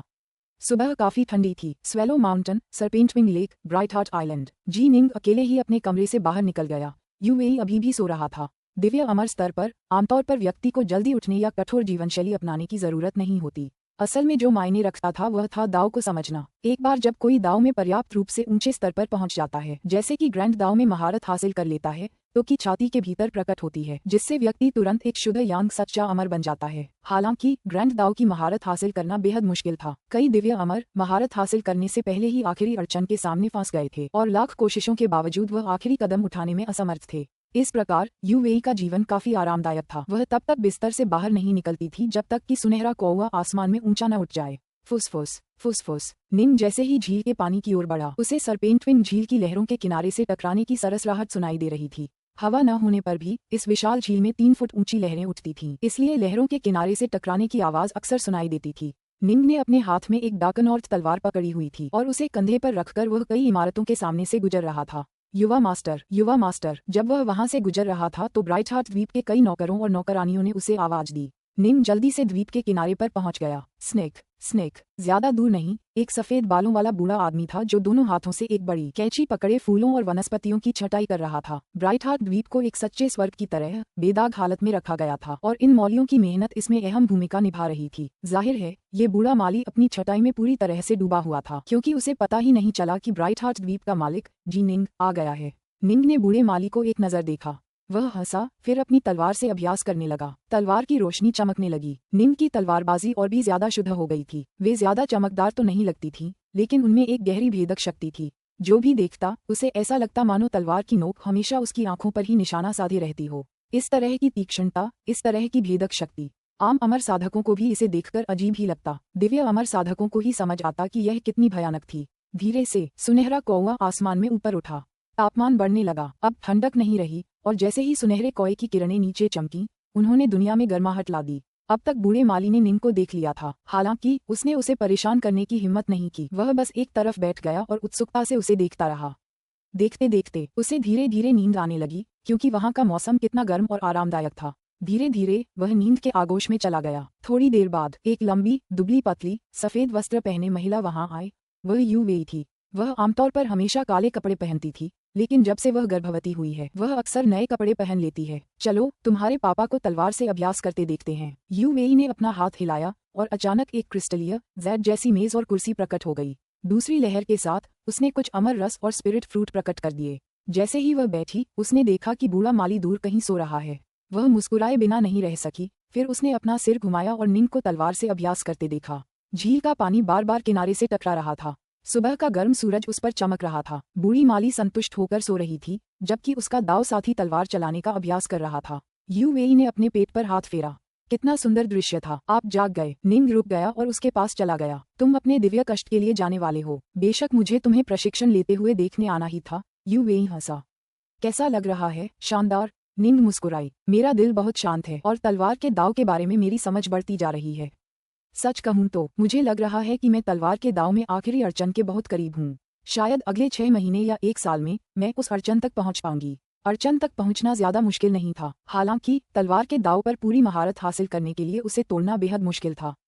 फिर भी निंग ने एक बार 1000 साल का सपना देखा था, जो उसके गुरु कुलपिता सुभूति ने उसे दिया था, ताकि उसे पहले से ही यह अंदाजा हो सके कि तलवार के दाव पर पूरी महारत हासिल करना कैसा होगा। चूंकि उसके पास तलवारबाजी का एक छोटा सा हिस्सा भी था, उसे पूरा विश्वास था कि उसके लिए इस अड़चन को तोड़ना आम दिव्य अमरों की तुलना में कहीं ज्यादा आसान होगा। हालांकि भले ही यह आसान हो, लेकिन निंग को भी नहीं पता था कि उसे वास्तव में सफलता पाने में कितना समय लगेगा। तलवार के दाव में महारत हासिल करने के बाद ही उसे अपने असली शरीर पर कष्ट सहना पड़ा। अगर वह सफल हो जाता और एक स्वर्ग का देवता बन जाता, तो उसका जीवन सचमुच बदल जाता। लेकिन ये सब इस बात पर निर्भर था कि वह तलवार के दाव में निपुणता हासिल कर ले। तुम थोड़ी देर और ट्रेनिंग क्यों नहीं करते? पहले बॉटलनेक तक पहुंचो, फिर अपने प्राइमल ट्विन को कष्ट सहने दो। यू वेई ने कहा। मेरा प्राइमल ट्विन हृदय बल पर नियंत्रण रखता है। अब तक ये काफी मजबूत हो चुका है। अगर मैं तलवार के दाव में थोड़ा सुधार भी कर लूं, तो भी इससे मुझे ज्यादा मदद नहीं मिलेगी। निंग ने कहा। उनके शब्द स्वाभाविक रूप से आसपास के क्षेत्र से बंद थे, जिससे द्वीप पर कोई भी उनकी बात सुन नहीं पा रहा था। निंग के शब्द सही थे। अपने तीसरे स्तर के हृदय बल पर पूर्ण प्रभुत्व के साथ उसकी शक्ति का प्राकृतिक स्तर पहले से ही एक सर्वोच्च दिव्य अमर के समान था। अगर एक साधारण आदिम दाववादी किसी तरह इतना असाधारण रूप से प्रतिभाशाली भी हो कि वह हृदय बल के तीसरे चरण पर पूर्ण नियंत्रण कर सके, तो उस आदिम दाववादी की शक्ति भी एक सर्वोच्च दिव्य अमर के बराबर हो जाएगी। हृदय बल शक्ति का एक अत्यंत रहस्यमय रूप था। सामान्यतः केवल स्वर्ग के देवता और सच्चे अमर ही इसे धीरे धीरे समझ पाते थे, जबकि कई सच्चे देवताओं और दावफादरों में इसमें कुछ हद तक कुशलता थी। हालांकि शून्य स्तर पर किसी के लिए भी इसकी अंतर्दृष्टि प्राप्त करना अत्यंत दुर्लभ था। जहां तक आदिम ताओवादियों का ऐसा करना है, ऐसा पहले कभी नहीं हुआ था। निंग का प्राइमल ट्विन अब अपने तीसरे चरण के हृदय बल पर पूर्ण नियंत्रण में था। उसकी शक्ति भी सर्वोच्च दिव्य अमरता के स्तर तक पहुंच गई थी। एक की रिफाइनर के लिए इस प्रकार की शक्ति वज्रपात के संकट पर विजय पाने के लिए पूरी तरह से पर्याप्त थी, जबकि वायुपात और अग्निपात उससे भी कम खतरनाक थे। केवल सबसे अथाह संकट, दानव हृदय संकट ही खतरा बना रहा। तलवार के दाव की अंतर्दृष्टि दानव हृदय क्लेश से लड़ने में ज्यादा मददगार नहीं होगी, निंग ने कहा, और मेरा अवचेतन मन मुझसे कह रहा है कि अगले कुछ दिन मेरे कष्टों से गुजरने के लिए सबसे अच्छा समय है। ओह, यू वेई ने सिर हिलाया। जैसे ही निंग और यू वेई, दाव साथियों की यह प्यारी जोड़ी, एक साथ बातें कर रहे थे, ग्रैंड जिया के दक्षिणी समुद्रों की गहराई में एक स्थान के ऊपर आसमान में अचानक एक अंतरिक्षीय दरार दिखाई दी। एक विस्मयकारी समूह उस दुनिया में उड़ता हुआ आया जिसके प्रत्येक सदस्य के पास शक्तिशाली आभा थी। उनके नेता थे ट्रू इमोर्टल गॉडी, फेरी डेडग्रास, इम्पायरियन गॉड बीस्टीव और इम्पायरियन गॉड थरीसन्स। हालांकि ये उनके अवतार या प्रतिरूप मात्र थे और उनकी पूरी शक्ति का केवल 10वां हिस्सा ही उनके पास था, फिर भी वे निश्चित रूप से स्वर्ग के देवता या सच्चे अमर स्तर की शक्ति के थे। वे जी निंग से कहीं अधिक शक्तिशाली थे, जिनके बारे में माना जा सकता था कि वे उस शक्ति स्तर की न्यूनतम सीमा तक बमुश्किल ही पहुंच पाए थे। दिव्य अमर ब्लैक हेवन और अमर वेनफ्रीक भी मौजूद थे और उनके पीछे काले वस्त्र पहने आकृतियों का एक समूह था। हर एक काले वस्त्रधारी आकृति में एक अद्भुत आभा थी जो बर्बरता और क्रूरता से भरी थी। अमर वेनफ्रीक ने जब पहली बार इस समूह को देखा तो वह घबराहट महसूस करने से खुद को रोक नहीं पाया। ब्लड क्लाउड हॉल के हिल्सवॉर्न, वे पौराणिक डेथवॉर्न हैं जो अनंत नरकों से आए हैं। ये अनंत नर्क क्या है? पाताल लोक के 18 नरकों में भयानक आकृतियां पैदा करने की क्षमता नहीं होनी चाहिए। अमर वेनफ्रीक हाल ही में ही शामिल हुआ था। ऐसे कई रहस्य थे जो उसे नहीं पता थे और उसने बहुत अधिक प्रश्न पूछने की हिम्मत भी नहीं की। हम ग्रैंड जिया पहुंच गए हैं, ट्रू इमोर्टल गॉडी ने कहा। वेनफ्री, तुम्हें इस बात का भरोसा नहीं था कि तुम 5वीं दुनिया से सरपेंटविंग झील तक टेलीपोर्ट कर पाओगे, लेकिन अब जब हम ग्रैंड जिया पहुंच गए हैं तो कोई समस्या नहीं होनी चाहिए, है ना? हाँ, यह आसान होगा। सरपेंटविंग झील की बात भूल जाओ, मैं हमें सीधे ब्राइट हार्ट द्वीप पर टेलीपोर्ट कर सकता हूँ। अमर वेनफ्रीक मुस्कुराया, उसकी आंखों में आत्मविश्वास था। जी निंग को मारने के लिए मैंने सरपेंटविंग झील के ब्राइट हार्ट द्वीप की पूरी समझ हासिल की। मैं इसकी बनावट को अच्छी तरह जानता हूँ। अच्छा, सच्चे? अमर गॉडी ने सिर हिलाया। तो फिर ग्रेटर टेलीपोर्ट का इस्तेमाल करो। आसमान में एक रक्त लाल मोती दिखाई दिया। फुश! अमर वेनफ्रीक ने फिर हाथ हिलाया। उनमें से किसी ने भी प्रतिरोध नहीं किया क्योंकि वे उस रक्त लाल मोती की ओर खींचे चले जा रहे थे। यह मोती तो बस एक स्वर्ग श्रेणी का जादुई खजाना था जिसके भीतर एक सुरक्षित स्थान था। सच्चे अमर गॉडी और अन्य लोग इसे अंदर से आसानी से नष्ट कर सकते थे और जरूरत पड़ने पर बाहर आ सकते थे। इसके अलावा वे बाहरी दुनिया में क्या हो रहा है ये देख सकते थे, इसलिए उन्हें अमर वेनफ्रीक द्वारा उनके साथ कोई चाल चलने की चिंता नहीं थी। और अगर उसने सचमुच ऐसा किया भी तो सीमलेस गेट उसे कभी नहीं छोड़ेगा। आखिरकार सीमलेस गेट उनकी हर गतिविधि पर नजर रखने में सक्षम था। चलो चलें। मोती हाथ में लेकर अमर वेनफ्रीक ने तुरंत एक ग्रेटर टेलीपोर्ट का उपयोग किया। फुश! सरपेंटविंग झील, ब्राइट हार्ट द्वीप। ये जगह पहले जैसी ही खूबसूरत और स्वर्ग जैसी थी। कई नौकर चाकर बिस्तर से उठकर कुछ साधारण काम करने लगे थे। निंग और यू वेई एक साथ बैठे थे और गर्म शराब पी रहे थे। यहाँ आओ और इसे महसूस करो। क्या तुम इस हलचल को महसूस कर सकती हो? यू वेई ने निंग का हाथ अपने पेट पर रख दिया। निंग ने ध्यान से अपनी हथेली नीचे दबाई, उसके पेट से आती धड़कनों को महसूस किया। धड़कनें बहुत सूक्ष्म, बहुत बारीक थीं। इन नन्ही धड़कनों ने निंग के दिल में एक अजीब, अनोखी अनुभूति पैदा कर दी। यह अनुभूति एक शक्तिशाली, सुरक्षात्मक आवेग थी, वैसा ही आवेग जैसा एक चील अपने चूजों की रक्षा के लिए महसूस करती है। निंग इस नन्ही जान को कुछ भी न हो ये सुनिश्चित करने की इच्छा से भर गया। यू वेई ने निंग को देखा, उसके चेहरे के भावों को देखा। गड़गड़ाहट। यह एक ध्वनिहीन, निराकार स्थानिक लहर थी, लेकिन इस लहर ने, महान टेलीपोर्टेशन की लहर ने, निंग और यू वेई को उनके नीचे की जमीन के ढहने से भी अधिक आघात और चिंता का कारण बना दिया। अच्छा नहीं, ये तो ग्रेटर टेलीपोर्टेशन है। निंग तुरंत पलटी। मैं उन्हें सीनियर प्रशिक्षु बहन को नुकसान नहीं पहुंचाने दूंगी। जब निंग ने धड़कनों को महसूस किया तो उसे तुरंत समझ आ गया कि भले ही उसे मरना पड़े वह उन दोनों की सुरक्षा सुनिश्चित करेगा। वरिष्ठ भालू, वरिष्ठ रेड स्नो, अभी अभी कुछ बुरा हुआ है। निंग ने मुड़ते ही सातों स्वर्ग के देवताओं को पुकारा। जैसे ही उसने ऐसा किया उसने तुरंत उस बदसूरत, सींग वाले आदमी को देखा जो अभी अभी दूर से प्रकट हुआ था। यंग फ्लेम सन की। निंग ने तुरंत इस आदमी को पहचान लिया जो यंग फ्लेम कबीले का पूर्वज था। सींग वाला आदमी बेतहाशा मुस्कुराया और उसकी कर्कश, कानों को चीर देने वाली आवाज जो किसी नुकीले चाकू से मेज चीरने जैसी लग रही थी, तुरंत ब्राइट हार्ट द्वीप में गूंज उठी। जी निंग, क्या संयोग है! उसकी शक्ति एक दिव्य अमर की ऊर्जा से भरी हुई पूरे द्वीप में गूंज उठी। Swish swish swish swish swish swish. Young flame freak के पास अचानक बड़ी संख्या में लोग प्रकट हुए। समूह के नेताओं ने निंग की पलकें झपकाईं। उसने तुरंत सच्चे अमर गॉडी को पहचान लिया। अगर जिया सम्राट न होते तो शायद उसे सीनियर रेड स्नो और बाकियों से हस्तक्षेप करने के लिए कहना पड़ता। और इस बार गॉडी अकेला नहीं था, उसके बगल में 3 आकृतियां थीं जिनकी आभा उससे कम नहीं थी। 4 स्वर्ग के देवता या सच्चे अमर। निंग को गहरा सदमा लगा। अगर मैं तुरंत जिया सम्राट से मदद मांग भी लूं तो भी अगर वह पर्याप्त लोग नहीं लाएगा तो उसके लिए उन्हें रोकना शायद बहुत मुश्किल होगा। वरिष्ठ रेड स्नो। निंग ने उन्मत्त होकर उन्हें पुकारा। सातों एम्पायरियन देवता स्टारसीजिंग दुनिया में स्थित थे। वे तभी उभरने लगे जब विशाल पीले भालू ने उन्हें सूचित किया, जिसके लिए स्वाभाविक रूप से थोड़ा समय चाहिए था। क्या बढ़िया मौका है! जी निंग को मार डालो। आकाश में 55 आकृतियां उभर आई थीं। दिव्य अमर ब्लैक हेवन ने तुरंत एक भयंकर गर्जना की और चारों सरदारों की आंखें जानलेवा इरादों से भर गईं। जानलेवा इरादों की लहर निंग की ओर बढ़ रही थी, जिससे उसे पहले से कहीं ज्यादा खतरा महसूस हो रहा था। उसे लग रहा था कि अगर उसने अकेले लड़ने की कोशिश की तो शायद एक ही टक्कर में उसकी मौत हो जाएगी। मैं सोने की कोशिश कर रहा हूँ। एक अत्यंत क्रोधित दहाड़ अचानक गूंजी। पास ही सो रहा बूढ़ा माली अचानक खड़ा हो गया। उसके चेहरे पर शिकन थी। हवा में लटकी उन 55 की आकृतियों को घूरते हुए उसने 2 बार खांसी भी। वो कमबख्त बत्तख जो अभी अभी चिल्लाई थी, उसकी आवाज बहुत भयानक थी। क्या तुम लोग मरना चाहते हो? हर कोई दंग रह गया। जी निंग और यू वेई बूढ़े माली को हैरानी से देखते रहे। बस एक पल ही बीता था कि बूढ़ा माली धीरे धीरे खड़ा हो गया। 2 बार खांसा, फिर कुछ बातें कहीं। ऐसा लग रहा था मानो समय उनके और बूढ़े माली के लिए बिल्कुल अलग गति से बीत रहा हो। जहां तक हवा में लटकी 55 आकृतियों का प्रश्न है, तो वे और भी अधिक स्तब्ध और आश्चर्यचकित थे। ऐसा इसलिए हुआ क्योंकि उन्हें अचानक कुछ एहसास हुआ। हम क्यों नहीं चल सकते? पुस्तक 17, अध्याय 20, स्रोत नदी के 4 पूर्वज। सच्चा अमर गॉडी, परी डेडग्रास और उनके साथ हवा में मौजूद अन्य लोग मूर्तियों की तरह जम गए थे। वे पलक भी नहीं झपका सकते थे और उनके शरीर में मौजूद एम्पायरियन ईश्वरीय ऊर्जा या शुद्ध यांग ऊर्जा पूरी तरह से जम गई थी, जरा भी सक्रिय नहीं हो पा रही थी। इस तरह की पुनर्तः लकवाग्रस्त भावना ने गॉडी और अन्य लोगों के हृदय में विस्मय का अनुभव कराया। एक पितामह, यह अवश्य ही कोई दादाजी होगा। लेकिन क्या वास्तव में जी निंग के ब्राइट हार्ट द्वीप पर एक दावफादर है? उनमें से किसी ने भी नहीं सोचा था कि उनके हमले का नतीजा ये होगा कि वे इस तरह स्टील की प्लेट से टकरा जाएंगे। उनका ग्रेटर टेलीपोर्ट बहुत भाग्यशाली रहा। वे सीधे ब्राइट हार्ट द्वीप पर टेलीपोर्ट हो गए और चूंकि ब्राइट हार्ट द्वीप इतना बड़ा नहीं था, वे जी निंग के बहुत करीब पहुंच गए थे। और वास्तव में अगर उनका टेलीपोर्टेशन थोड़ा भी गड़बड़ होता तो भी सरपेंट विंग झील की संरचनाएं ट्रू इमोर्टल गॉडी जैसे जीवों का विरोध नहीं कर पाती, जिन्होंने कियानकुन के ग्रैंड दाव पर पूरी तरह से महारत हासिल कर ली थी। लेकिन अब उन्हें एहसास हुआ कि वे बिल्कुल भी भाग्यशाली नहीं थे। दरअसल उनकी किस्मत बेहद खराब थी। वरिष्ठ जी निंग और यू वेई दोनों ने जल्दी से उस आदमी को सम्मानपूर्वक पुकारा। बूढ़ा माली अभी भी बागवानी की कैंची पकड़े आलस से टहलता हुआ वहां आया। निंग और यू वेई दोनों को उसे आदरपूर्वक वरिष्ठ कहकर संबोधित करते सुनकर उसने सिर हिलाया। वाह, तुम्हें तो बड़ों का आदर करना आता है। निंग और यू वेई तुरंत अवाक रह गए। एक महान दावफादर ने पहले माली होने का नाटक किया था और अब एक बूढ़े आदमी का दिखावा कर रहा था। उसने जी निंग के मन में दावफादरों की जो छवि थी उसे पूरी तरह से नष्ट कर दिया था। तुम जो हवा में लटके हुए हो, तुम बदमाश। बूढ़े माली ने अपना सिर उठाया और हवा में जमी हुई उन 55 आकृतियों को देखा। उसने तुरंत कहा, तुमने अपनी बकबक से इस बूढ़े को जगा दिया।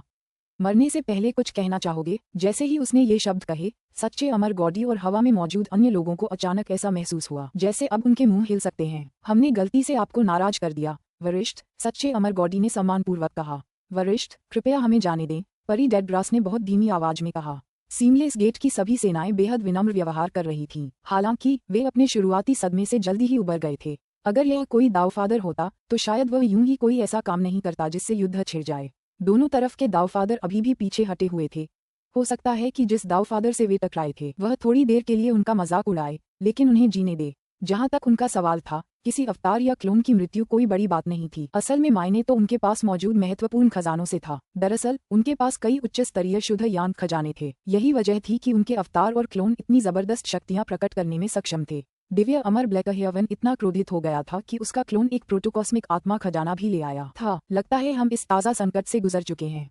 निंग और यू वेई दोनों ने मन ही मन राहत की सांस ली। हालांकि निंग अच्छी तरह जानता था कि निर्बाध द्वार इतना शक्तिशाली था कि उसके स्वामी कुलपिता सुभूति भी उनके छोटे छोटे रूपों के विरुद्ध सहजता से कार्य नहीं करेंगे। ये पिता, जो स्पष्ट रूप से खेल खेलने का शौकीन था, शायद ज्यादा लापरवाही से कार्य भी नहीं करेगा। जी निंग, बच्चे, बूढ़े माली ने अचानक पुकारा। वरिष्ठ निंग ने जल्दी से कहा, बताओ, क्या मुझे इन लोगों को मार देना चाहिए?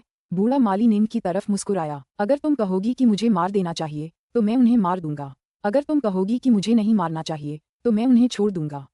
कैसा रहेगा? निंग दंग रह गया। हवा में सीमलेस गेट के 55 सदस्य भी दंग रह गए। उन्हें मारना है या नहीं, ये तय करना आपका विशेषाधिकार है, सीनियर, निंग ने तुरंत कहा। वह इतना भी गुस्ताख नहीं होगा कि एक दावफादर को निर्देश दे कि क्या करना चाहिए।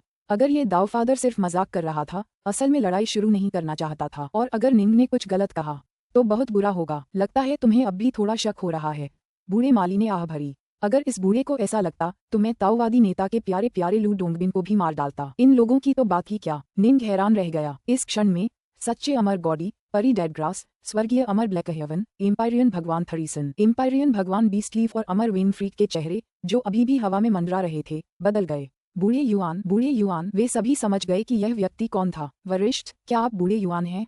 सच्चा अमर गॉडी बोला। तीनों लोगों में एकमात्र व्यक्ति जो खुद को ये बूढ़ा आदमी कहता था और जो लू डोंगबिन को भी मारने की हिम्मत कर सकता था, वह था शांत, रहस्यमय बूढ़ा युआन।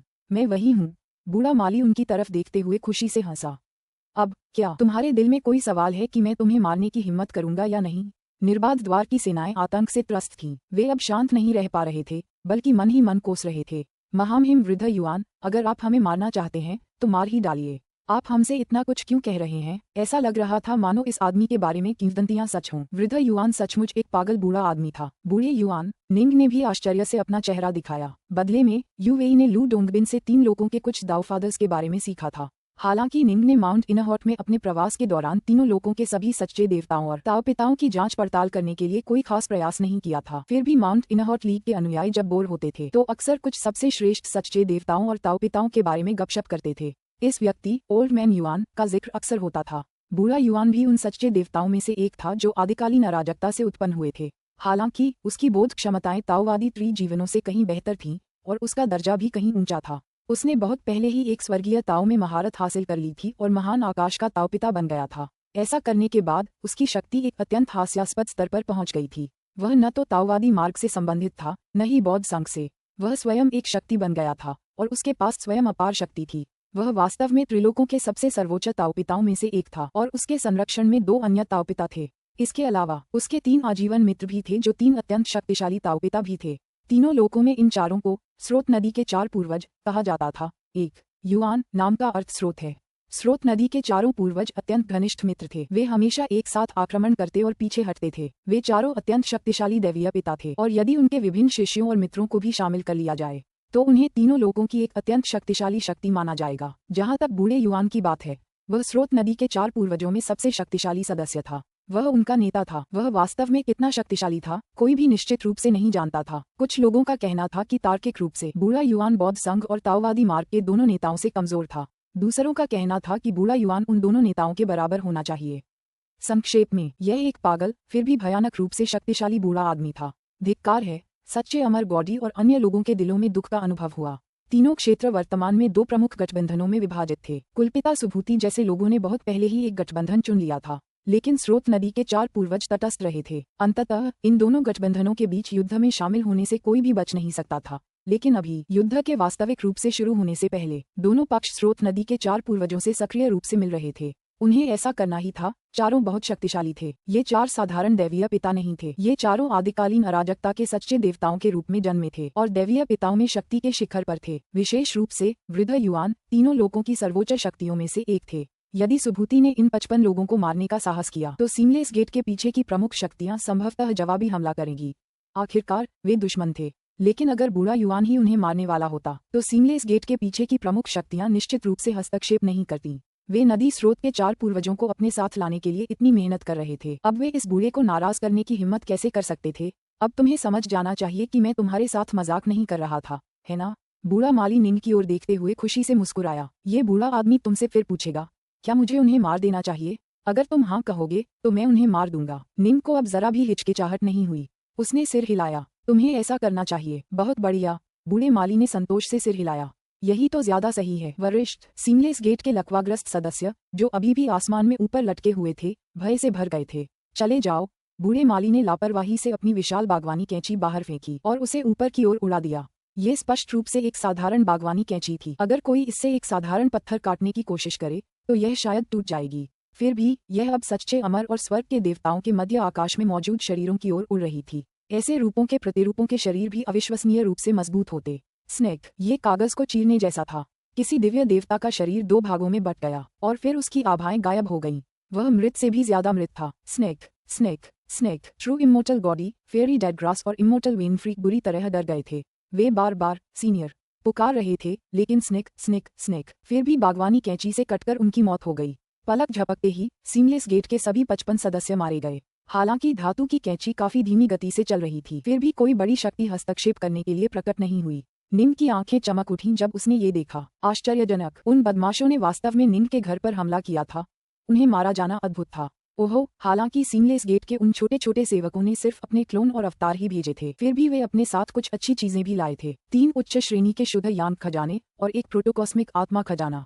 बूढ़े माली ने हाथ हिलाया और सीमलेस गेट के मृत सदस्यों द्वारा छोड़ी गई चीजें जी निंग और यू वेई के सामने हवा में उड़ने के लिए आगे की ओर उड़ गईं। ये इस बूढ़े आदमी को शोभा नहीं देती, तुम इन्हें ले लो। निंग ने पलकें झपकाईं। यू वेई भी दंग रह गया। उन्हें क्या? कुलपिता सुभूति की शिष्यता प्राप्त करने के बाद निंग को अर्धचंद्राकार दुनिया में कठिन परिश्रम से यात्रा करनी पड़ी। अपार भाग्य और कड़ी मेहनत के बल पर उसे एक ही आदि ब्रह्मांडीय आत्मिक खजाना राहु धनुष प्राप्त हुआ था और उस धनुष की डोरी टूट गई थी। ये बूढ़ा युवान अपने स्वामी से भी ज्यादा उदार था। क्या तुम उन्हें स्वीकार करने को तैयार नहीं हो? बूढ़े युवान ने घूर कर देखा। मैं हूँ, मैं हूँ, मैं हूँ। निंग इतना डर गया कि उसने अपनी बात 3 बार दोहराई। ये जूनियर अपने सीनियर का तोहफा ठुकराने की हिम्मत कैसे कर सकता है? उसने तुरंत हाथ हिलाकर उपहार स्वीकार कर लिया। यही तो ठीक है, अगर कुछ करना है तो बस कर डालो, लड़कियों की तरह इधर उधर मत घूमो, टालमटोल मत करो। बूढ़े युवान ने हंसते हुए कहा। मैं तुम्हारे ब्राइट हार्ट द्वीप पर कई महीने बिता चुका हूँ। कई महीनों? निंग हैरान था। यह माली तो बहुत समय से यहाँ था। मैं इस बूढ़े माली पर बस कब्जा कर रहा हूँ, बूढ़े युवान ने हंसते हुए कहा। तेरे ब्राइट हार्ट द्वीप पर वापस आने से पहले मैंने यहाँ महीनों बिताए थे, बदमाश। मैंने तुम्हें अब तक कई बार तलवारबाजी का अभ्यास करते देखा है। तुम्हारी तलवारबाजी बुरी नहीं है, लेकिन हृदय बल पर तुम्हारा नियंत्रण उससे भी बेहतर है। उसे कई बार देखा, इस बार के अलावा। निंग को याद ही नहीं आ रहा था कि कब बूढ़ा माली आसपास रहा हो। हाँ, बूढ़े युवान की ताकत के चलते वह निंग को तलवार से अभ्यास करते हुए बहुत दूर से भी आसानी से देख सकता था। लेकिन बूढ़े युवान ने हैरान होकर कहा, ऐसा क्यों है कि तुम इतने मूर्ख लग रहे हो, बेवकूफ? निंग हैरान था। पहली बार किसी ने उसे बेवकूफ कहा था। तुम अपनी हृदय शक्ति को पूरी तरह अपनी तलवार उंगलियों पर केंद्रित करो। तुमने इसे अपने पैरों या शरीर के बाकी हिस्सों पर लगाने के बारे में क्यों नहीं सोचा? इस तरह जब तुम अपनी बचाव की दिव्य क्षमताओं का इस्तेमाल करोगे तो तुम्हारी गति नाटकीय रूप से बढ़ जाएगी, है ना? उन तथाकथित सच्चे अमर और स्वर्ग के देवताओं की तरह तुम्हारी भागने की गति नाटकीय रूप से बढ़ जाएगी। अब तुम्हें बस एक मूर्ख की तरह खड़े होकर उनसे सीधे भिड़ने के लिए मजबूर नहीं होना पड़ेगा, बूढ़े युवान ने कहा। निंग ने सिर हिलाया। हार्टफोर्स लगाना इतना आसान नहीं है। मुझे अपनी तलवार जैसी उंगलियों पर इसे इस्तेमाल करने के लिए 18 साल की कड़ी ट्रेनिंग लेनी पड़ी। यह आसान नहीं है क्योंकि तुम्हारे पास कोई अच्छा शिक्षक नहीं है। तुम्हारे शिक्षक को हृदय बल के बारे में कुछ भी नहीं पता। बूढ़ा युवान हंसा। तुम मेरी शक्ति के बारे में क्या सोचते हो? आपकी शक्ति अविश्वसनीय है। निश्चित रूप से, वरिष्ठ। निंग ने जल्दी से कहा। तो फिर जल्दी करो और मुझे अपना स्वामी मानकर प्रणाम करो। बूढ़े युवान ने अपनी छाती फुला ली। पुस्तक 17, अध्याय 21। मास्टर, 5वीं दुनिया के विशाल महल के भीतर Seamless Gate, Myriad Demons Cave और ब्लड क्लाउड हॉल के तीनों नेता, True Immortal Goddy, Empyrean God Beastlieve, Empyrean God Thrisons, Fairy Deadgrass, Celestial Immortal Blackheaven और इमोर्टल वेनफ्रीक के साथ यहाँ इकट्ठे हुए थे। उन्होंने जी निंग से निपटने के लिए अपने क्लोन या अवतार भेजे थे, लेकिन फिर भी वे घबराहट से देख रहे थे। ऐसा इसलिए था क्योंकि वे शक्तिशाली खजाने लेकर आए थे, जैसे कि एम्पायरियन भगवान की रचनाएं और प्रोटोकॉस्मिक आत्मा खजाने। हम स्वेलो माउंटेन पहुंच गए। हम काफी भाग्यशाली हैं। वास्तव में एक ग्रेटर टेलीपोर्ट के बाद ही हमारी मुलाकात जी निंग से हो गई। जल्दी करो और जी निंग को मार डालो। वे सब हवा में लटके शीशे को गौर से देख रहे थे। शीशे में ब्राइट हार्ट द्वीप में हो रही घटनाओं की तस्वीरें दिखाई दे रही थीं। परी डेडग्रास उसके पास खड़ी थी और बीच बीच में कुछ बातें कह रही थी। फिर अचानक, क्या बकवास है? वाह! नीले वस्त्र पहने महिला और बाकी सभी लोग उछलकर खड़े हो गए। वे बागवानी की कैंची पकड़े उस बूढ़े माली को गौर से देखने लगे, जो अभी अभी उठा था और खड़ा हो गया था। कौन है वो? हमारे क्लोन और अवतार हिल भी नहीं सकते। हम अपनी तात्विक ऊर्जा का उपयोग भी नहीं कर सकते। वह भयानक है। जरूर कोई डाउफादर होगा, वरना वह इतना शक्तिशाली हो ही नहीं सकता। सच्चे अमर गॉडी, स्वर्ग के देवता बीस्टलीव और बाकी सभी के चेहरे पर कुरूपता थी। ब्राइट हार्ट द्वीप पर एक डाउफादर कैसे हो सकता है? नीले वस्त्र वाली महिला गुस्से से दहाड़ी। थोड़ी देर बाद जब बूढ़े माली ने जी निंग के साथ कुछ देर बातचीत की तो उसकी पहचान उजागर हो गई। ओल्ड मैन युआन, नदी के स्रोत के 4 पूर्वजों में से कौन? नीले वस्त्र पहने महिला का चेहरा राख सा हो गया। वहां मौजूद सभी लोग स्तब्ध रह गए। उफ, मैंने अभी अभी अपनी हॉस्टेल विस्क खो दी है। सच्चे अमर गॉडी के चेहरे पर एक भद्दा भाव था। वह एक उच्च स्तरीय शुद्ध यान खजाना था। हालांकि यह उन खजानों में से नहीं था जो उसे सबसे ज्यादा पसंद थे और सबसे ज्यादा इस्तेमाल करते थे, फिर भी उच्च स्तरीय शुद्ध यान खजाने के खो जाने से उसे थोड़ा दुख हुआ। कुछ मत कहो, इस बार ब्लैकहेवन को सबसे बुरा नुकसान हुआ है। वे सभी दिव्य अमर ब्लैकहेवन की ओर देखने लगे। ब्लैकहेवन ने एक प्रोटोकॉस्मिक आत्मा खजाना खो दिया था। धिक्कार है। ब्लैकहेवन ने दांत पीस लिए। जी निंग फिर से भागने में कामयाब हो गई। सच तो ये था कि ब्लैकहेवन को जी निंग को न मार पाने का गुस्सा प्रोटोकॉस्मिक आत्मा खजाने के खोने से ज्यादा था। अब तो ये नाटक कर रहा है। अमर वेनफ्रीक और बाकी लोग देख रहे थे कि शीशे में विशाल बागवानी कैंची उन्हें चीरती हुई दिखाई दे रही थी। उसने घृणा से कहा, ये बूढ़ा युवान सचमुच जरा भी दया नहीं दिखाता। अगर बूढ़ा युवान तुम्हें मारना चाहे तो तुम क्या कर सकते हो? अग्नि वस्त्रधारी आदमी ने अपना सिर हिलाया और हंसते हुए बोला, क्लोन और अवतारों की तो बात ही छोड़ो, अगर वह तुम्हारे असली शरीर को मारना भी चाहे तो बिना रुके ऐसा कर देगा। गड़गड़ाहट। जब दर्पण ने विशाल बागवानी कैंची से मारे गए सभी लोगों की तस्वीरें भेजनी बंद कर दी तो कैंची आसमान की ओर मुड़ गई और एक आखिरी स्निक की इसके तुरंत बाद दर्पण में कोई और तस्वीर नहीं दिखाई दी। वे अब यह नहीं देख पा रहे थे कि क्या हो रहा है। बूढ़ा युआन अब हमें और देखने नहीं देगा, नीले वस्त्र पहने महिला ने कहा। उसकी क्षमताओं को देखते हुए उसे पता होना चाहिए कि हम वहाँ जो कुछ हो रहा था उसे देख रहे थे। उसने हमें उसे करते हुए इसलिए देखने दिया क्योंकि वह हमारे वरिष्ठों सीमलेस गेट की प्रमुख शक्तियों को यह एहसास दिलाना चाहता था कि वह जीनिंग की रक्षा करने वाला है। बूढ़ा युआन तो हमारे पक्ष में है ही नहीं।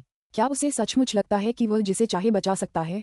ब्लैक हेवन गुर्राया, अभी तो हम उसे मनाने की कोशिश कर रहे हैं, लेकिन एक बार जब महातूफान सचमुच भड़क उठेगा तो कोई भी उससे बच नहीं पाएगा। उसे एक चुनाव करना होगा।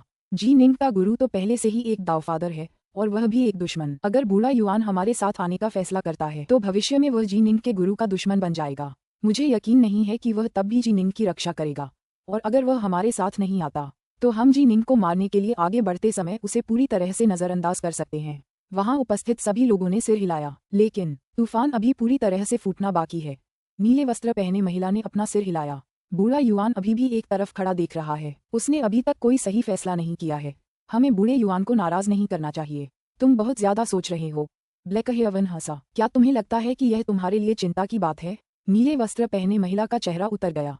ब्लैक हेवन बहुत ही बेशर्मी से पेश आ रहा था। इतने सारे लोगों की मौजूदगी में भी उसने इस तरह बोलने की हिम्मत की। अफसोस, ब्लैक हेवन उसके अधीन नहीं था और उसे अभी भी उसकी असली ताकत का अंदाजा नहीं था। इसके अलावा उसके पास खजानों की संख्या भी बहुत अजीब थी। जब उसने अपने क्लोन को ग्रैंड जिया के पास भेजा था तो वह अपने साथ 2 शक्तिशाली खजाने ले गया था। एक उच्च श्रेणी का शुद्ध यांग खजाना जिसे यिन यांग आर्कन की बोतल के नाम से जाना जाता है, और एक प्रोटोकॉस्मिक आत्मा खजाना जिसे 9 लीफ स्नोलोड्स के नाम से जाना जाता है। इसकी चिंता गॉड किंग और दूसरी बड़ी ताकतों को करनी है, ब्लैक हेवन ने ठंडे स्वर में कहा। मुझे भरोसा है कि गॉड किंग जल्दी ही आदेश दे देंगे कि हमें जीनिंग को मारना है या नहीं, इसलिए इस बारे में चिंता करना बंद करो। हम नीले वस्त्र पहने महिला का चेहरा उतर गया। उसने फिर कुछ नहीं कहा। ब्लैक हेवन ने नीले वस्त्रधारी महिला को एक नजर देखा। उसकी आंखों में उपहास का भाव था, फिर मुड़कर चला गया। उसे सीमलेस गेट की इस गेटमास्टर एंजो फॉक्स से जबरदस्त नफरत थी, क्योंकि वायलेट ग्रास उसी के आदेश पर मरी थी। गेटमास्टर को उस पर कितना गुस्सा आ रहा होगा, उसे इसकी जरा भी परवाह नहीं थी। ग्रैंड जिया की दुनिया। निंग को अभी सीमलेस गेट के बारे में चिंता करने की कोई जरूरत नहीं थी। उसका सामना ओल्ड मैन युआन से था और उसे लगा कि उसके सिर में दर्द होने वाला है।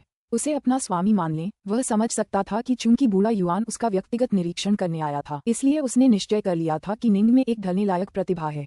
आज उसने पहले निंग से पूछा था कि क्या उसे सीमलेस गेट की सेनाओं को मारना चाहिए या नहीं, और फिर निंग की सहमति मिलते ही उन्हें तुरंत मार डाला। इससे निंग बहुत खुश हुआ। जाहिर है बूढ़ा युआन चाहता था कि निंग उसके प्रति सकारात्मक भावना रखे, और अब बूढ़े आदमी ने उसे सीमलेस गेट की सेनाओं द्वारा छोड़े गए कई खजाने उपहार में दिए थे। ये भी जी निंग को उसके प्रति कृतज्ञता महसूस कराने के लिए था। इसके बाद बूढ़े व्यक्ति ने सुझाव दिया कि वह अपने पैरों या पूरे शरीर पर हृदय बल लगाने का प्रयास करे। इन शब्दों ने वास्तव में निंग के मन में ऐसी विधि सीखने की इच्छा जगाई थी। अंततः उसने निंग से उसे अपना गुरु स्वीकार करने के लिए कहा। उसने इसमें सचमुच बहुत मेहनत की है। निंग समझ गया। लगता है ये बूढ़ा युआन सचमुच मुझे अपना शिष्य बनाना चाहता है। दुनिया ऐसी ही है। कुछ लोग दावफादर के शिष्य बनने के लिए बेताब रहते हैं पर कभी बन नहीं पाते। जब मैं दावफादर क्रिम्सन राइट का शिष्य बनना चाहता था तो उन्होंने मुझे योग्य नहीं समझा। यहाँ तक कि गुरु सुभूति ने भी मुझे केवल इसलिए अपना शिष्य स्वीकार किया क्योंकि उन्होंने देखा कि मैं उनके अच्छे मित्र, दाववादी त्रिजीवन के तारा सीजिंग हैंड का एकमात्र उत्तराधिकारी और एक सभ्य साधक था। उस समय हालांकि मैं एक प्रतिभाशाली था, मैं दावफादरों की नजर में उतना आकर्षक नहीं था। अब जबकि मेरी शक्ति नाटकीय रूप से बढ़ गई है और एक शून्य स्तरीय साधक के रूप में मैं एम्पायरियन ईश्वर के स्तर की शक्ति तक पहुंच गया हूँ। 3 लोगों के सर्वोच्च दावफादरों में से एक अपनी इच्छा से मुझे ढूंढने आए हैं। यदि आपकी क्षमता सचमुच आश्चर्यजनक है तो दावफादर स्वयं ही आपको खोज लेंगे। निंग अब ऐसा करने के लिए एक दावफादर के रूप में योग्य था। वह सचमुच एक अद्भुत अंगर जेड का टुकड़ा था। लेकिन मुझे क्या करना चाहिए? मुझे वास्तव में क्या करना चाहिए? निंग हिचकिचाया। क्या वह मेरे गुरु सुभूति का मित्र है या शत्रु, या उनका कोई संबंध ही नहीं है? निंग इसी बात को लेकर चिंतित था। इस वृद्ध युआन ने सीमलेस गेट की सेनाओं को मार गिराया, लेकिन सीमलेस गेट ने इस बारे में जरा भी आवाज नहीं उठाई। सीमलेस गेट के पीछे की प्रमुख शक्तियों ने कोई प्रतिक्रिया नहीं दी है। तीनों लोगों पर एक भयंकर तूफान आ रहा है और सीमलेस गेट के पीछे की प्रमुख शक्तियां वृद्ध युआन से भयभीत नहीं हो सकती। तो स्पष्ट रूप से वृद्ध युआन सीमलेस गेट के साथ अच्छे संबंध रखता है, जबकि मेरे गुरु सुभूति उनके शत्रु हैं। क्या होगा यदि मास्टर सुभूति और ओल्ड मैन युआन दुश्मन हो? अगर मैं मास्टर सुभूति की अनुमति के बिना ओल्ड मैन युआन के पास प्रशिक्षु बन जाऊं तो भविष्य में मैं मास्टर का सामना कैसे कर पाऊंगा? यह निंग की चिंता थी। जैसा कि कहा जाता है, दाव को हल्के में प्रसारित नहीं किया जाना चाहिए। दाव सिखाने वाले के बारे में एक कहावत थी, एक दिन गुरु, जीवन भर पिता। इसका अर्थ था कि व्यक्ति को अपने गुरु का उतना ही आदर और सम्मान करना चाहिए जितना अपने पिता का। सुभूति ने निंग को संपूर्ण दानव शरीर शोधन तकनीकें, तलवार कला नियमावली और यहाँ तक कि 8-9 रहस्यमय कला, होवई की तीरंदाजी और मशाल ड्रैगन की आंख जैसी सर्वोच्च दिव्य क्षमताएं भी प्रदान की थीं। निंग की खातिर उसने 9 स्वर्गों की अस्पष्ट हवा, दिव्य क्षमता और सर्वोच्च तलवार संरचना, महान 1000 तलवार संरचना बनाने के लिए भी कड़ी मेहनत की थी। निंग को निहिलम क्षेत्र में निर्वासित किए जाने के बाद उसका स्वामी उसे खोजने आया था। उसके गुरु ने उस पर दया दिखाते हुए उसे ताओ प्रेषित किया था और उसकी जान बचाई थी। चाहे जो भी हो, यदि वह एक नया गुरु लेने जा रहा था तो उसे पहले मास्टर सुभूति से अनुमति लेनी थी। जब निंग ने अमर भाग्य सम्मेलन में भाग लेने की इच्छा व्यक्त की थी, इस आशा में कि उसे एक सच्चा अमर या ताओ पिता अपना गुरु बना सके, तो अमर डायनकाई पूरी तरह सहमत थे। स्वाभाविक रूप से उन्हें आशा थी कि निंग और भी उच्च उपलब्धियां प्राप्त करेगा। सुभूति का शिष्य बनने से पहले निंग ने पहले विशाल पीले भालू से बात की थी, जिसने पुष्टि की थी कि सुभूति और ताओवादी थरीलाइव्स अच्छे दोस्त थे। अगर वे दुश्मन होते तो मामला पेचीदा हो जाता। तुम क्यों हिचकिचा रहे हो? पास खड़े बूढ़े युवान ने भौहें चढ़ाईं। वरिष्ठ, निंग ने कहा, मुझे पहले अपने स्वामी की अनुमति लेनी होगी। आपका स्वामी? बूढ़े युवान को अचानक कुछ सूझा। हंसते हुए उसने हाथ हिलाया। फुश! अचानक कहीं से कोई प्रकट हुआ। वह अमर डायनकाई था। उसके हाथ में शराब का प्याला था और चेहरे पर एक उलझन भरी नजर थी। अमर डायनकाई अपने पहाड़ की चोटी पर बैठा था। अमर शराब पीते हुए सूर्योदय देख रहा था।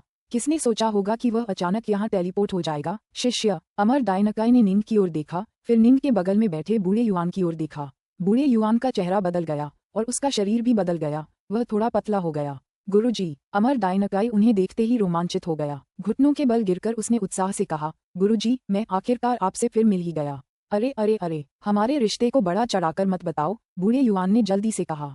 इतने साल पहले मैंने देखा था कि तुम आत्महत्या के कगार पर थे और यह भी कि तुम में अच्छी खासी प्रतिभा थी। इसलिए मुझे तुम पर दया आ गई और मैंने यूं ही तुम्हें तलवारबाजी की कुछ कलाएं सिखा दी। मेरे पास तलवारबाजी की ढेरों विद्याएं हैं, इसलिए तुम्हें उनमें से एक भी सिखाने का कोई मतलब नहीं था। और तो और, तुम्हारी प्रतिभा बहुत साधारण है और तुम्हारी समझ बूझ बहुत कमजोर है। तुम मुझे गुरु कहने के लायक कैसे हो? तुम इस बूढ़े की सारी इज्जत लूट लोगे। उन्होंने पहले तो इमोर्टल डायनकाई की काफी प्रतिभाशाली कहकर प्रशंसा की, फिर तुरंत ही उसे औसत दर्जे का और कमजोर बताया।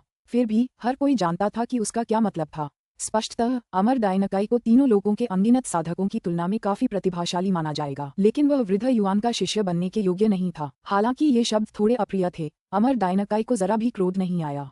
वहीं घुटनों के बल बैठकर उन्होंने उत्साह से कहा, डायनकाई, आपने मुझे दाव प्रदान करके जो कृपा दिखाई है उसे कैसे भूल सकती है? मैं जानता हूँ कि मेरी प्रतिभा कमजोर है और मैं आपका शिष्य बनने के योग्य नहीं हूँ, लेकिन मैंने हमेशा आपको अपने हृदय में अपना गुरु माना है। मुझे लगता है आप जो चाहें सोच सकते हैं। इस जी निंग का आपसे बहुत करीबी रिश्ता है। ये बूढ़ा व्यक्ति इसे अपना शिष्य बनाना चाहता है। मुझे इसे मनाने में मदद करें, बूढ़े युवान ने कहा। शिष्य! अमर डायनकाई के चेहरे पर तुरंत खुशी का भाव आ गया। उसने तुरंत निंग की ओर देखा। इस वरिष्ठ के पास दुनिया हिला देने वाली शक्ति है। हालांकि मैं अब एक दिव्य अमर हूँ, फिर भी उसने मुझे जो तलवारबाजी सिखाई थी वह इतनी अथाह थी कि मैं अभी भी उसकी सतह को ही छू पाया हूँ। वह जरूर कोई दैवीय पिता होगा। आगे बढ़ो और उसे अपना गुरु बनाओ। त्रिलोक में ऐसे कई लोग हैं जिनके कई गुरु होते हैं। ठीक है, मैं एक दाव फादर हूँ। बूढ़े युवान ने निंग की ओर देखा, फिर उसे घूरा। मैं तुम्हें अपना शिष्य बना रहा हूँ। तुम अभी तक घुटने क्यों नहीं टेके? वरिष्ठ, इस जूनियर को इस बात पर बहुत गर्व है कि आप मुझे अपना शिष्य बनाना चाहते हैं, निंग ने जल्दी से कहा।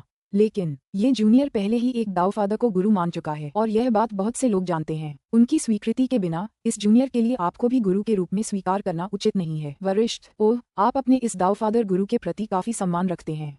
बूढ़ा युवान हंसा। मैंने बहुत पहले ही अंदाजा लगा लिया था कि आपके गुरु जरूर कोई दाव फादर होंगे और शायद वे ज्यादा घटिया भी नहीं होंगे। आपके गुरु कौन हैं? मुझे बताइए, मैं उनसे इस बारे में बात करूंगा। ये तो बस एक नए शिष्य को स्वीकार करना है और मैं आपसे उसे धोखा देने के लिए भी नहीं कह रहा।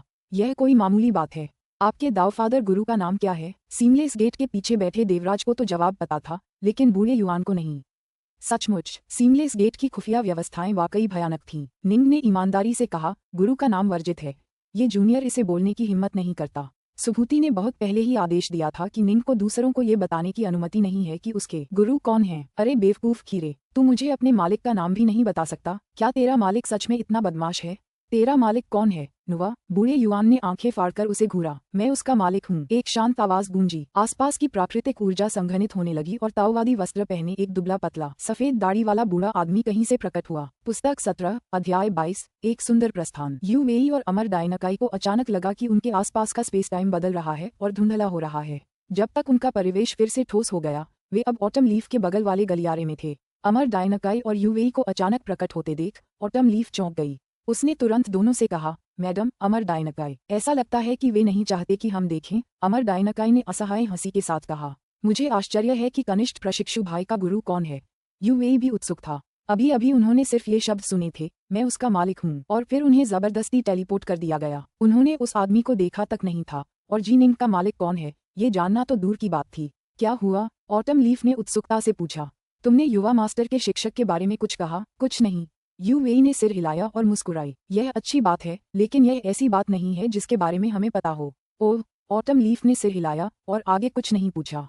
गुरुजी, निंग ने तुरंत सम्मान और उत्साह से पुकारा। ताओवादी वस्त्र पहने दुबले पतले सफेद दाढ़ी वाले बुजुर्ग ने मुस्कुराते हुए निंग की ओर सिर हिलाया, फिर बूढ़े युवान की ओर देखा। तुम? बूढ़े युवान की आंखें फटी की फटी रह गईं। तुम ककड़ी, तुमने एक अद्भुत शिष्य को छीन लिया। ये तीसरी बार है, तुम्हें पता है।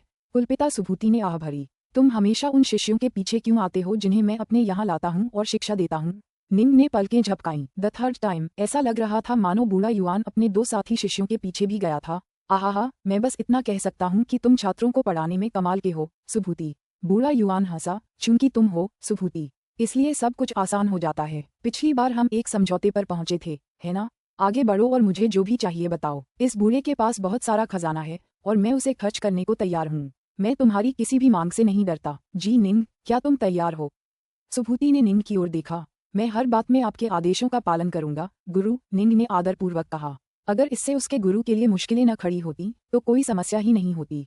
इससे भी महत्वपूर्ण बात ये थी कि गुरु सुभूति को निंग से ज्यादा बूढ़े युवान के बारे में पता था। निंग को भरोसा था कि गुरु सुभूति इस फैसले में उसे गलत राह नहीं दिखाएंगे। सुभूति ने थोड़ा सिर हिलाया। उसे आपका भी एक शिष्य माना जा सकता है और मेरा भी, सुभूति ने शांति से कहा। मैं आपसे बस एक ही बात मांगूंगा कि आप हमारे साथ, हमारे पक्ष में खड़े हों। तुम? बूढ़े युवान का चेहरा देखने में भद्दा हो गया। सुभूति ने भौहें चढ़ाईं। क्या तुम अब भी अपना चुनाव करने को तैयार नहीं हो? बात बस एक नए शिष्य को अपनाने की है, और मैं उसे पक्ष बदलने के लिए भी नहीं कह रहा। वह हमारा साझा शिष्य होगा। अगर तुम्हें दिव्य क्षमताएं या आदि ब्रह्मांडीय आत्मिक खजाने चाहिए तो कोई बात नहीं, लेकिन तुम मुझे मजबूर क्यों कर रहे हो? बूढ़े युवान ने अपना सिर खुजलाया। जब छोटी मोरनी मेरी शिष्या बनी तो क्या सब कुछ बहुत अच्छा नहीं हुआ था? वह हम दोनों को गुरु कहकर बुलाती है। निंग को आश्चर्य हुआ। क्या वे वरिष्ठ प्रशिक्षु बहन पीकॉक की बात कर रहे थे? छोटे मोर, सुभूति ने अपना सिर हिलाया। ये तूफान आने से पहले की बात है और मुझे पता भी नहीं था कि तूफान आ रहा है। अब जब तूफान आ ही गया है तो बेशक तुम्हें अपना चुनाव करना ही होगा, वरना मैं अपने शिष्य को तुम्हारा शिष्य बनने की इजाजत नहीं दूंगा। तुम ऐसा कैसे कर सकते हो? तुम बूढ़े मूर्ख हो। बूढ़ा युवान क्रोधित हो गया। सुभूति ने ठंडी सांस ली। तो फिर मैं तुमसे ये पूछता हूँ, अगर जी निंग तुम्हारा प्रशिक्षु बन जाता है और तुम सीमलेस गेट में शामिल हो जाते हो तो जी निंग को क्या करना चाहिए? क्या उसे मेरे साथ खड़ा होना चाहिए या तुम्हारे साथ खड़ा होना चाहिए? अगर वह सीमलेस गेट के साथ खड़ा होता है तो मैं निश्चित रूप से ऐसे नीच शिष्य पर प्रहार करूंगा और उसका सफाया कर दूंगा। लेकिन अगर वह हमारे साथ खड़ा होता है तो तुम उसे भी मारने के लिए आगे बढ़ोगे। आखिरकार तब तक ये जीवन मरण की लड़ाई होगी। कोई भी इससे बच नहीं पाएगा। बूढ़े युवान का चेहरा अब और भी बदसूरत हो गया। एक और खड़े निंग को अब सब कुछ समझ आ गया था। सही, अगर वह 2 ऐसे स्वामियों से भिड़ता जो एक दूसरे के विरोधी, दुश्मन खेमे में पहुंच जाते, तो चाहे निंग किसी भी पक्ष का हो, वह अपने किसी एक स्वामी का दुश्मन बन ही जाता। अगर आप चाहते हैं कि वह आपका शिष्य बने तो मुझे लगता है कि आप उसके लिए मुश्किलें नहीं खड़ी करना चाहेंगे। आप नहीं चाहेंगे कि वह अंततः अपने किसी गुरु के हाथों मारा जाए, है ना? इसलिए आपको हमारे साथ खड़ा होना होगा। ऐसा करने पर ही जी निंग को इतनी बुरी स्थिति से बचाया जा सकेगा, सुभूति ने कहा। जब तक आप सहमत हैं, जी निंग आपको गुरु के रूप में स्वीकार कर सकती हैं। तुम? बूढ़े युवान के चेहरे पर एक जटिल भाव था। निंग बस वहीं खड़ी होकर चुपचाप देखती रही। स्रोत नदी के 4 पूर्वज, वे तीनों लोगों में एक दुर्जेय शक्ति थे। सबसे अधिक संभावना ये थी कि बूढ़ा युवान जिस भी पक्ष को चुनेगा उसके बाद आने वाले दाव पिता भी उसी पक्ष को चुनेंगे। तुम मुझे इसके लिए क्यों मजबूर कर रहे हो? ये सिर्फ मेरा निजी मामला नहीं है, मुझे अपने सभी दोस्तों, शिष्यों और परदादाओं की चिंता है। बूढ़ा युवान अब सचमुच परेशान था। बातचीत करने जैसा कुछ नहीं है। सुभूति ने सिर हिलाया। जी निंग के लिए चीजें मुश्किल मत बनाओ। लेकिन जब मैंने छोटे मोर को लिया तो क्या सब कुछ ठीक नहीं हुआ? बूढ़े युवान ने चिढ़कर जवाब दिया। ऐसा इसलिए है क्योंकि तुमने अभी तक अपना चुनाव नहीं किया है। भविष्य में जब तुम अपना चुनाव कर लोगी, अगर तुम सीमलेस गेट में शामिल होने का फैसला करोगी तो छोटी मोरनी को भी अपना चुनाव करना होगा। वह तुम्हारे पीछे आएगी या मेरे पीछे? सुभूति ने आह भरी। मैंने छोटी मोरनी के साथ पहले ही गलत किया है। मैं नहीं चाहता कि जी निंग को भविष्य में भी ऐसी ही मुश्किल स्थिति का सामना करना पड़े। बूढ़ा युवान अचानक गुस्सा हो गया। मुझे समझ नहीं आ रहा, तुम सब इतने जिद्दी क्यों हो? मुझे भी समझ नहीं आ रहा। हम सब एक ही आदिम अराजकता से पैदा हुए हैं। हम भाई जैसे थे, अब हम सब एक साथ खड़े हैं। तुम लोग अकेले क्यों घूम रहे हो? तुम चारों, स्रोत नदी के 4 पूर्वज, बिल्कुल एक जैसा व्यवहार करते हो। तुम्हें अपने पुराने दोस्तों और दोस्ती की जरा भी परवाह नहीं है। सुभूति भी अब शांत नहीं रहा। वास्तव में वह इतना क्रोधित था कि उसकी भौहें फड़क रही थीं और बोलते हुए उसने गुस्से से बूढ़े युवान की ओर इशारा किया। तुम में से बाकी लोग नुवा के कर्जदार हैं, लेकिन हम नहीं, बूढ़े युवान ने गुस्से से जवाब दिया। और पंगु की आदिम दुनिया तो बहुत पहले ही बिखर गई थी। अब त्रिलोक का युग है। वह बूढ़ा अमर कमीना बस त्रिलोक पर कब्जा करना चाहता है। उसे करने दो। क्या तुम दावफादरों को सचमुच परवाह है कि त्रिलोक पर किसका नियंत्रण है? क्या इस सवाल के लिए तुम्हें सबकी जान जोखिम में डालनी है? तुम कहते हो कि मुझे पुराने दोस्तों और दोस्ती की परवाह नहीं है। अगर नहीं होती तो मैं बहुत पहले ही सीमलेस गेट में शामिल हो गया होता। सुभूति अब सचमुच क्रोधित हो गया। तुम ऐसा कैसे कर सकते हो? उनकी आवाजें अचानक शांत हो गईं। कुलपति सुभूति और वृद्ध युवान की दूर की आकृतियां धुंधली हो गईं, क्योंकि वे गुस्से से लेकिन चुपचाप एक दूसरे पर चिल्ला रहे थे, बहस कर रहे थे और एक दूसरे को कोस रहे थे। निंग इसका एक भी शब्द नहीं सुन सका। लगता है वे नहीं चाहते कि मैं ये सुनूं। निंग मन ही मन बुदबुदाया, उन्होंने एक बूढ़े अमर कमीने के बारे में कुछ कहा है जो 3 लोगों पर कब्जा करना चाहता है। कौन? वह सचमुच 3 लोगों की एक भयानक महाशक्ति होगा। निंग के पास चुपचाप खड़े होकर देखने के अलावा कोई चारा नहीं था। जहां तक उन 2 दूरस्थ दावफादरों की बात है, वे दोनों ही त्रिलोक के विस्मयकारी रूप से प्रसिद्ध व्यक्ति थे जो दावफादरों में शक्ति के शिखर पर थे। दोनों के शिष्यों में कई दावफादर थे और दोनों के कई दावफादर भी थे जो उनके दृढ़ सहयोगी थे। दोनों में हर मायने में अपार शक्ति थी। इसके अलावा दोनों का जन्म ब्रह्मांड की आदिम अराजकता से हुआ था और अभी वे वहां बहस कर रहे थे, प्रत्येक दूसरे को समझाने की कोशिश कर रहा था। बहुत समय बीत गया। दोनों पिता पुत्रों के बीच पूरे 2 घंटे तक बहस होती रही। अंत में निंग ने देखा कि कुलपिता सुभूति बहस करते करते और भी ज्यादा रौब जमाते जा रहे थे, जबकि वृद्ध युवान का आत्मविश्वास कम होता जा रहा था। धमक! उसके आसपास का इलाका अचानक कांप उठा। अब निंग को एक बार फिर दोनों दावफादरों की आवाजें सुनाई देने लगीं। जी निंग! बूढ़ा युवान झपटा। उसके चेहरे पर एक भद्दी सी मुस्कान थी। उसने गुस्से से कहा, तुम्हारा वो गुरु लकड़ी के एक बड़े टुकड़े जैसा है। तुम उससे बात ही नहीं कर सकते। जो अलग अलग रास्ते पर चलते हैं वे साथ मिलकर योजनाएं नहीं बना सकते। मैं अब उससे बात करने की जहमत नहीं उठा सकता। तुम बहुत प्रतिभाशाली हो बच्चे। हालांकि वह घटिया मूर्ख कुछ मामलों में बहुत कुशल है, लेकिन हृदय बल के मामले में वह बिल्कुल बेकार है। चूंकि गुरु और शिष्य बनना हमारी नियति नहीं है, तो छोड़ो भी। ये हृदय बल लगाने की एक तकनीक है जो मैंने विकसित की है। हालांकि यह पूरी प्रणाली नहीं है, फिर भी यह तुम्हारे किसी न किसी तरह काम आ सकती है। मैं इसे तुम्हें उपहार में दूंगा। बोलते हुए उसने निंग की ओर उंगली उठाई। तुरंत ही उसकी उंगली से प्रकाश की एक किरण निंग के माथे पर पड़ी। निंग के दिमाग में तुरंत ही जानकारी का सागर भर गया। सुभूति! बूढ़ा युवान सुभूति की ओर मुड़ा और फिर शाप दिया, भागने की क्षमता के मामले में तुम तीनों लोगों में नंबर 1 हो। तुम भागकर बच जाओगे, लेकिन हमारे कितने पुराने दोस्त बच पाएंगे? इतने साल पहले थरीलाइव्स और बाकी सब मर गए थे। तुम और कितनों को मरवाना चाहते हो? अगर हम पीछे हट गए तो और भी लोग मर जाएंगे। बल्कि हम सब मर सकते हैं। सुभूति ने गुस्से से कहा। ठीक है, ठीक है, ठीक है, हम इंतजार करेंगे और देखेंगे। क्रोधित बूढ़ा युवान मुड़ा और चला गया। 2 कदम दूर जाने के बाद अब साधारण हो चुका बूढ़ा माली अचानक जमीन पर गिर पड़ा और प्रकाश की एक किरण आसमान में चली गई और गायब हो गई। सुभूति ने हाथ हिलाया और बूढ़ा माली तुरंत दूर चला गया। आखिरकार वह एक साधारण बूढ़ा आदमी था। इससे पहले बूढ़ा युवान बस उस पर कब्जा जमाए हुए था। सुभूति निंग की ओर चला, जो हृदय शक्ति के प्रयोग के बारे में प्रचुर मात्रा में जानकारी से पूरी तरह से भरा हुआ था। यह विस्मयकारी था, यह अथाह गहन था। जब निंग ने जानकारी का विस्मयकारी संग्रह देखा तो वह ओल्ड मैन युआन के प्रति श्रद्धा महसूस करने से खुद को रोक नहीं पाया। अविश्वसनीय! हालांकि ओल्ड मैन युआन की असली शक्ति संभवतः हृदय शक्ति में नहीं थी। आखिरकार हृदय शक्ति के संदर्भ में निंग बता सकता था कि ओल्ड मैन युआन होवी जितना शक्तिशाली नहीं होना चाहिए था। हालांकि बूढ़ा आदमी युआन होवी से अलग था। होवी अपनी तीरंदाजी पर अत्यधिक केंद्रित था और उसने तीरंदाजी में हृदय बल को अत्यंत गहन और शक्तिशाली तरीके से लागू करने का एक व्यवस्थित तरीका तैयार कर लिया था। हालांकि बूढ़ा युआन हर काम में माहिर था। उसे शायद हृदय बल का विश्लेषण करना पसंद था, इसलिए उसने कई अलग अलग हृदय बल तकनीकें ईजाद की थीं। कुछ पैरों के लिए, कुछ पूरे शरीर के लिए, कुछ उंगलियों के लिए, कुछ बालों के लिए, कुछ तलवार के लिए, कुछ दूसरे खजानों के लिए। यहाँ हर तरह की तकनीकें थीं। हालांकि उनमें से कोई भी पूरी तरह से व्यवस्थित नहीं थी। ऐसा लगता है कि जब भी उसे प्रेरणा मिलती थी, बूढ़े युवान ने कुछ नोट्स लिख लिए थे। हृदय बल से संबंधित उनकी सबसे गहन तकनीकें वास्तव में आत्मा पर हृदय बल लागू करने में थीं।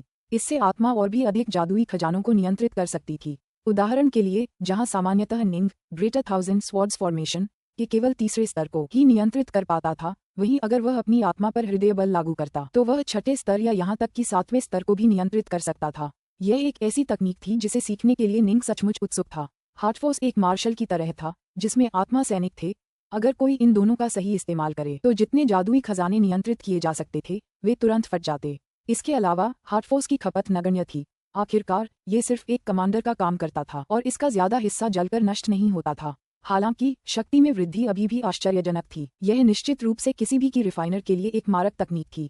हालांकि इनमें से कुछ भी व्यवस्थित नहीं था, जिसका अर्थ था कि कोई भी इसके बारे में पढ़ने के बाद तकनीक को आसानी से सीख नहीं सकता था।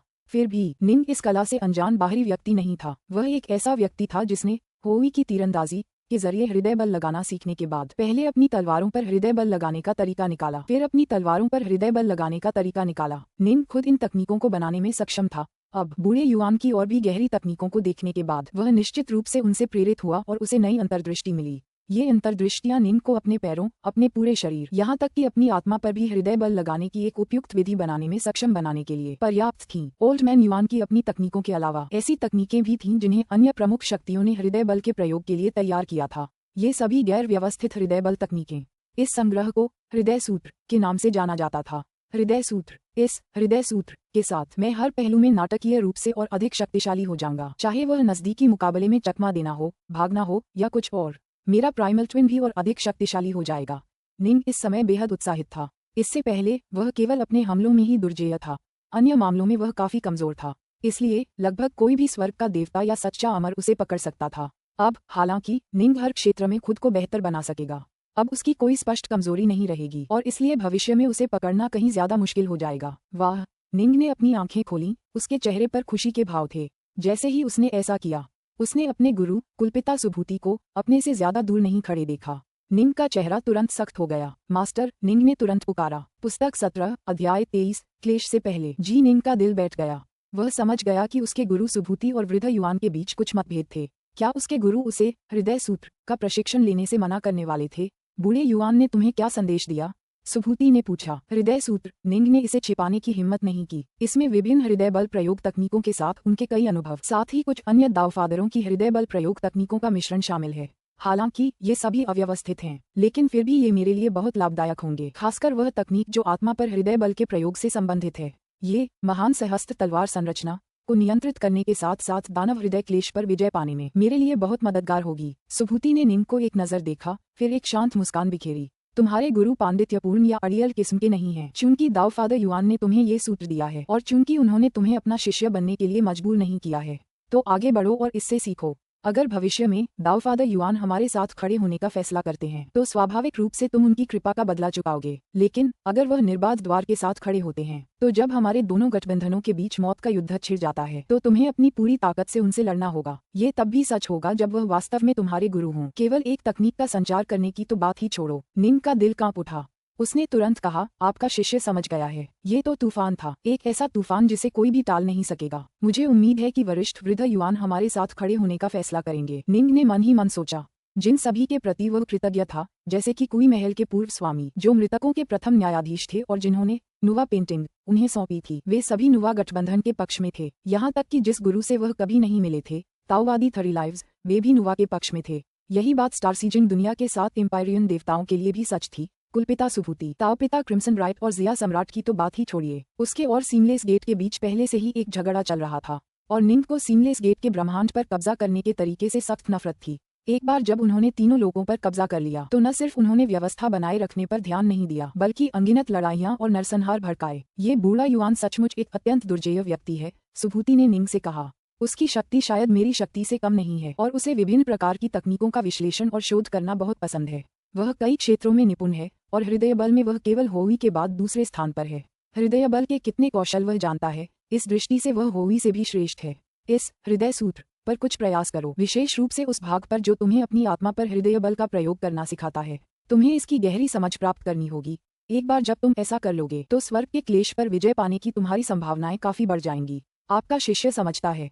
निंग ने सिर हिलाया। हृदय बल सेनापति के रूप में, आत्मा सैनिक के रूप में। एक बार जब सेनापति सैनिकों को अपनी शक्ति को व्यवस्थित ढंग से प्रकट करने का आदेश दे देता, तो वह और भी अधिक जादुई खजानों को नियंत्रित कर पाता और साथ ही दानव हृदय विपत्ति के लिए अपने मन पर आक्रमण करना भी कठिन बना देता।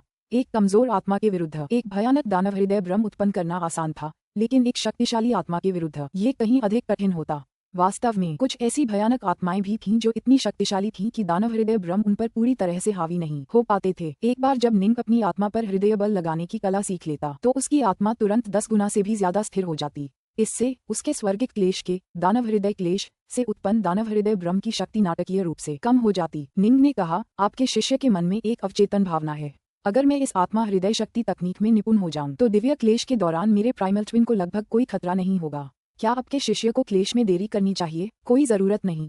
सुभूति ने अपना सिर हिलाया। निंग ने अपने मालिक की ओर आश्चर्य से देखा। अगर आप आत्मा हृदय बल तकनीक में महारत हासिल करने तक इंतजार करें तो आपके प्राइमल ट्विन का क्लेश वाकई बहुत आसान हो जाएगा। सुभूति ने सिर हिलाया। लेकिन सबसे पहले ये कहना मुश्किल है कि आपको ऐसी तकनीक बनाने में कितना समय लगेगा। आखिरकार आत्मा पर हृदय बल लगाने और तलवार उंगलियों पर हृदय बल लगाने में बहुत बड़ा अंतर है। दूसरे, हालांकि आपके प्राइमल ट्विन का क्लेश वाकई एक क्लेश है, ये खुद को संयमित करने का एक उत्कृष्ट और दुर्लभ अवसर भी है। खुद को गुस्सा दिलाऊं? निंग को जिज्ञासा हुई। सुभूति ने कहा, कर्म की पाप ज्वालाओं को झेलने के बाद आपकी हृदय शक्ति में नाटकीय रूप से सुधार हुआ है। उसी सिद्धांत से आपके आदिम जुड़वां का दानव हृदय क्लेश भी एक संयमन अनुभव होगा जो आपकी हृदय शक्ति को और अधिक सशक्त बनाएगा और आपके ताऊ हृदय को और भी दृढ़ बनाएगा। यदि आप क्लेश का प्रयास करने से पहले आत्मा हृदय शक्ति तकनीक विकसित करने तक प्रतीक्षा करते हैं और अंततः एक अत्यधिक आसान क्लेश में पहुंच जाते हैं तो इसका आप पर कोई संयमन प्रभाव नहीं पड़ेगा। ये याद रखना, तुम्हारे आदिम जुड़वां का कष्ट एक छोटी सी बात है। तुम्हारे लिए असल में जो मायने रखता है वह तुम्हारे सच्चे शरीर का कष्ट होना चाहिए। सुभूति ने निंग की ओर देखा। तुम्हारे सच्चे शरीर ने कई दिव्य क्षमताओं का प्रशिक्षण लिया है और इसकी क्षमता तुम्हारे आदिम जुड़वां से कहीं अधिक है। आखिरकार दैत्य देवों की तुलना में कि शोधक हमेशा एक महत्वपूर्ण नुकसान में रहते हैं। यदि तुम तीनों लोगों को देखो तो तीनों लोगों की सभी सर्वोच्च शक्तियों के पास शक्तिशाली दिव्य शरीर हैं। उदाहरण के लिए त्रिजीवन, उसने स्पष्ट रूप से स्वर्गीय दाव में महारत हासिल नहीं की थी लेकिन फिर भी कई दाव पिताओं को मारने में सक्षम था। सुभूति ने निंग की ओर देखा। या उदाहरण के लिए तुम, भले ही तुम्हारा आदिम जुड़वां एक शुद्ध यांग सच्चा अमर बन जाए फिर भी वह संभवतः एक औसत शुद्ध यांग सच्चा अमर ही रहेगा। लेकिन एक बार जब तुम्हारा असली शरीर एक एम्पायरियन देवता बन जाता है तो तुम तुरंत सबसे श्रेष्ठ एम्पायरियन देवताओं या सच्चे अमरों में से एक बन जाओगे। यदि तुम थोड़ा समय प्रशिक्षण में लगाते हो तो तुम शायद लू डोंगबिन के स्तर के बेहद करीब पहुंच जाओगे। यही वह लाभ है जो फेन गॉड्स के पास होता है। 3 लोगों के सबसे प्रसिद्ध पात्रों को देखो, होवी, नुवा, पंगू, ओल्ड मैन युआन और हाँ मैं। उनमें से किसने पूरी तरह से की रिफाइनर के रूप में प्रशिक्षण लिया था? निंग ने सिर हिलाया। तुम जितने अधिक विलक्षण प्रतिभावान होगे तुम्हारा क्लेश उतना ही अधिक भयानक होगा। मैं भी निश्चित नहीं हूँ कि तुम्हारा दिव्य क्लेश कितना शक्तिशाली होगा। मुझे बस इतना पता है कि यह निश्चित रूप से चौंकाने वाला होगा। सुभूति ने निंग की ओर देखा। इस प्रकार अभी तुम्हारे लिए सबसे महत्वपूर्ण बात यह है कि तुम अपना सारा ध्यान अपने दिव्य क्लेश की तैयारी पर केंद्रित करो। आपका शिष्य समझ गया, निंग ने गंभीरता से कहा। अब से 3 दिन बाद आपके शिष्य का प्राइमल ट्विन कष्ट सहेगा। अच्छा, सुभूति ने संतोष से सिर हिलाया। यदि आप इस कष्ट में सफल होते हैं और आपका आदिम युग्म दिव्य अमर बन जाता है तो आपका ताऊ हृदय और भी अधिक शक्तिशाली हो जाएगा। ये स्वाभाविक रूप से एक आदर्श परिणाम होगा। हालांकि यदि आप असफल भी हो जाते हैं और अपना आदिम युग्म खो देते हैं तो कम से कम आपने दैत्य हृदय कष्ट का अनुभव तो किया ही होगा। यदि आप इसमें असफल भी हो जाते हैं तो यह आपको आत्म संयम के मामले में और भी अधिक सहायक होगा। निंग ने सिर हिलाया। सब कुछ उसके असली शरीर के लिए था। क्या मुझे अब भी क्लेश के लिए डाउफादर क्रिम्सन राइट के घर जाना चाहिए? निंग ने पूछा। जरूरत नहीं। सुभूति ने सिर हिलाया। दिव्य क्लेश से गुजरना एक गंभीर मामला है। स्वाभाविक रूप से आपके स्वामी होने के नाते मैं ये सुनिश्चित करूंगा कि आपके क्लेश के दौरान आपको कोई परेशानी न हो। जब आप क्लेश से गुजर रहे थे तब मैं हमेशा आपकी रक्षा करने की योजना बना रहा था। मुझे उम्मीद नहीं थी कि आप उस बालक जियामांग को ढूंढने जाएंगे। सुभूति भी 3 लोगों का स्वप्न हर समय बनाए नहीं रख सकता था। सुभूति को निंग की जियामांग से बातचीत के बारे में बाद में पता चला। तुम इसे यहाँ स्वेलो माउंटेन पर कर सकते हो, सुभूति ने कहा। किसी भी बात की चिंता मत करो। मैं खुद तो नहीं दिखाऊंगा लेकिन मैं किसी को भी तुम्हें परेशान नहीं करने दूंगा। धन्यवाद गुरुजी, निंग ने तुरंत कहा। ये दिव्य क्लेश तुम्हारे लिए एक तप के अनुभव से ज्यादा कुछ नहीं है। इसे व्यर्थ न गंवाओ। तुम्हारा दिव्य क्लेश ही वास्तव में महत्वपूर्ण है, सुभूति ने गंभीरता से कहा। एक स्वर्ग देवता बनने पर निंग 3 लोगों के वास्तव में दुर्जेय व्यक्तियों में से एक बन गया होगा। अपने आप को शांत करो और अपने दिव्य क्लेश के लिए तैयार हो जाओ। हालांकि ये दिव्य क्लेश तुम्हारे वास्तविक शरीर के दिव्य क्लेश जितना महत्वपूर्ण नहीं है फिर भी यह असाधारण होगा। सुभूति मुस्कुराया, फिर हवा में विलीन हो गया। अब कहीं दिखाई नहीं दे रहा था। निंग ने यहाँ स्वेलो माउंटेन पर अपनी तैयारियां जारी रखीं। उसने जिया सम्राट से मिलने के लिए थोड़ा समय निकाला और उन्हें बताया कि उनके अपने गुरु दाऊफादर उनकी रक्षा करेंगे, इसलिए दाऊफादर क्रिम्सन राइट को परेशान करने की कोई जरूरत नहीं है। जिया सम्राट ने सिर हिलाया। अगर अपने गुरु को परेशान करने की जरूरत नहीं है तो और भी अच्छा। अपनी मुसीबत से पहले के इन 3 दिनों में निंग पश्चिमी प्रांत शहर गया जहां उसने अपने बचपन के शुरुआती दिन बिताए थे। वह ईस्टमाउंट दलदली इलाकों में गया जहां उसने कभी साहसिक यात्रा की थी। उन पहाड़ों पर गया जहां उसने कभी बेई ईशान को मारा था। और जैसे जैसे वह अपने कदम पीछे खींचता गया निंग को लगा कि उसका दिल और भी शांत होता जा रहा है। यह वसंत और ग्रीष्म के बीच का दिन था। सुबह का समय बहुत ठंडा और ताज़ा था। स्वेलो पर्वत क्षेत्र की एकांत पर्वत चोटी पर निंग का असली शरीर और उसका काले वस्त्रधारी प्राइमल ट्विन कमल मुद्रा में एक साथ बैठे थे। उनके शरीर पर ओस की हल्की सी बूंदें थीं। वे पूरी रात यहीं बैठे रहे थे। उनके मन और हृदय स्थिर जल की तरह शांत थे। दूर एक सुदूर पर्वत चोटी पर Uncle White, Little King, Mu Northson, अमर डायनाकाई, ऑटम लीफ और गर्भवती यू वेई खड़े थे। वे सब घबराहट से देख रहे थे क्योंकि जी निंग अपने दिव्य कष्ट से गुजरने वाला था। पुस्तक 17 अध्याय 24 क्लेश। Uncle White, Autumn Leaf, Mu Northson और दूर से देख रहे अन्य लोग बेहद घबरा गए। अमर डायनाकाई ने तुरंत उन्हें सांत्वना देते हुए कहा, मैं अपने कष्ट पर सफलतापूर्वक विजय पा सका। मेरा ये शिष्य मुझसे भी ज्यादा शक्तिशाली है, जैसा कि मैं अभी हूँ, और उसका प्राइमल ट्विन केवल एक की रिफाइनर है। मुझे विश्वास है कि उसका दिव्य कष्ट ज्यादा शक्तिशाली नहीं होगा। वह निश्चित रूप से उस पर विजय पाने में सफल होगा। ठीक है, यू वेई समेत सभी ने सिर हिलाया। हालांकि यू वेई के दिल में अभी भी बेचैनी थी। ऐसा इसलिए था क्योंकि वह पैट्रियार्क लू की प्रशिक्षु थी। वह अच्छी तरह जानती थी कि पैट्रियार्क लू का क्लेश 9 सेट वज्र क्लेशों वाला था। स्पष्ट रूप से कि रिफाइनर्स को भी अविश्वसनीय रूप से भयानक दिव्य क्लेशों का सामना करना पड़ सकता है। वूश। दूर एकांत पर्वत शिखर पर कमल मुद्रा में विराजमान निंग का असली शरीर अचानक अदृश्य हो गया। वह पानी के भीतर के क्षेत्र में प्रवेश कर चुका था और पीछे केवल काले वस्त्र पहने प्राइमल ट्विन निंग ही रह गया था, जो अब भी वहीं बैठा था। काले वस्त्रधारी निंग के शरीर के भीतर स्वर्ण कमल आदिम अपनी अंतिम सफलता प्राप्त करने लगा। वह शून्य स्तर के शिखर पर पहुंच गया और सक्रिय रूप से दिव्य विपत्ति के उतरने का आह्वान करने लगा। वाह वाह वाह! एक हवा उठी। ये शुरू हो गया है। हवा का क्लेश, स्वर्गीय क्लेश शुरू हो गया है। अमर डायनाकाई और अन्य सभी घबराए हुए से देखने लगे। इससे पहले सब कुछ पूरी तरह शांत था, लेकिन अचानक कहीं से एक तेज आंधी आई और हवा के ब्लेड बन गए जो आकार में धीरे धीरे छोटे होते गए। हवा के ब्लेड का रंग बदल गया और वे धीरे धीरे शक्तिशाली होते गए और छोटे काले चाकू बन गए, जिनमें से प्रत्येक की तुलना किसी अमर जादुई खजाने से की जा सकती थी। वायु क्लेश की शुरुआत ही इतनी शक्तिशाली है। अमर डायनाकाई और यू वेई के चेहरे बदल गए। वे दोनों क्लेशों से गुजर चुके थे और उनके पास भरोसा करने के लिए पिछला अनुभव था। उनके लिए ये स्पष्ट था कि आदिम जुड़वा निंग का दिव्य क्लेश अत्यधिक शक्ति के साथ शुरू हो रहा था। कम से कम यह उनके क्लेश से कहीं ज्यादा था। काले वस्त्र पहने निंग चुपचाप बैठा देखता रहा। उसने धीमी आवाज में पुकारा, नाइनलीफ, बाहर आओ। तुरंत बैठे हुए निंग के नीचे एक विशाल बर्फ सफेद कमल का खजाना प्रकट हुआ। अगर कोई इसे ध्यान से देखे तो उसे कुल 9 बर्फ सफेद कमल की पंखुड़ियां दिखाई देंगी। ये सबसे शक्तिशाली जादुई खजाना था जिसे दिव्य अमर ब्लैकहेवन ने ब्राइट हार्ट द्वीप पर सीमलेस गेट के हमले के लिए तैयार किया था।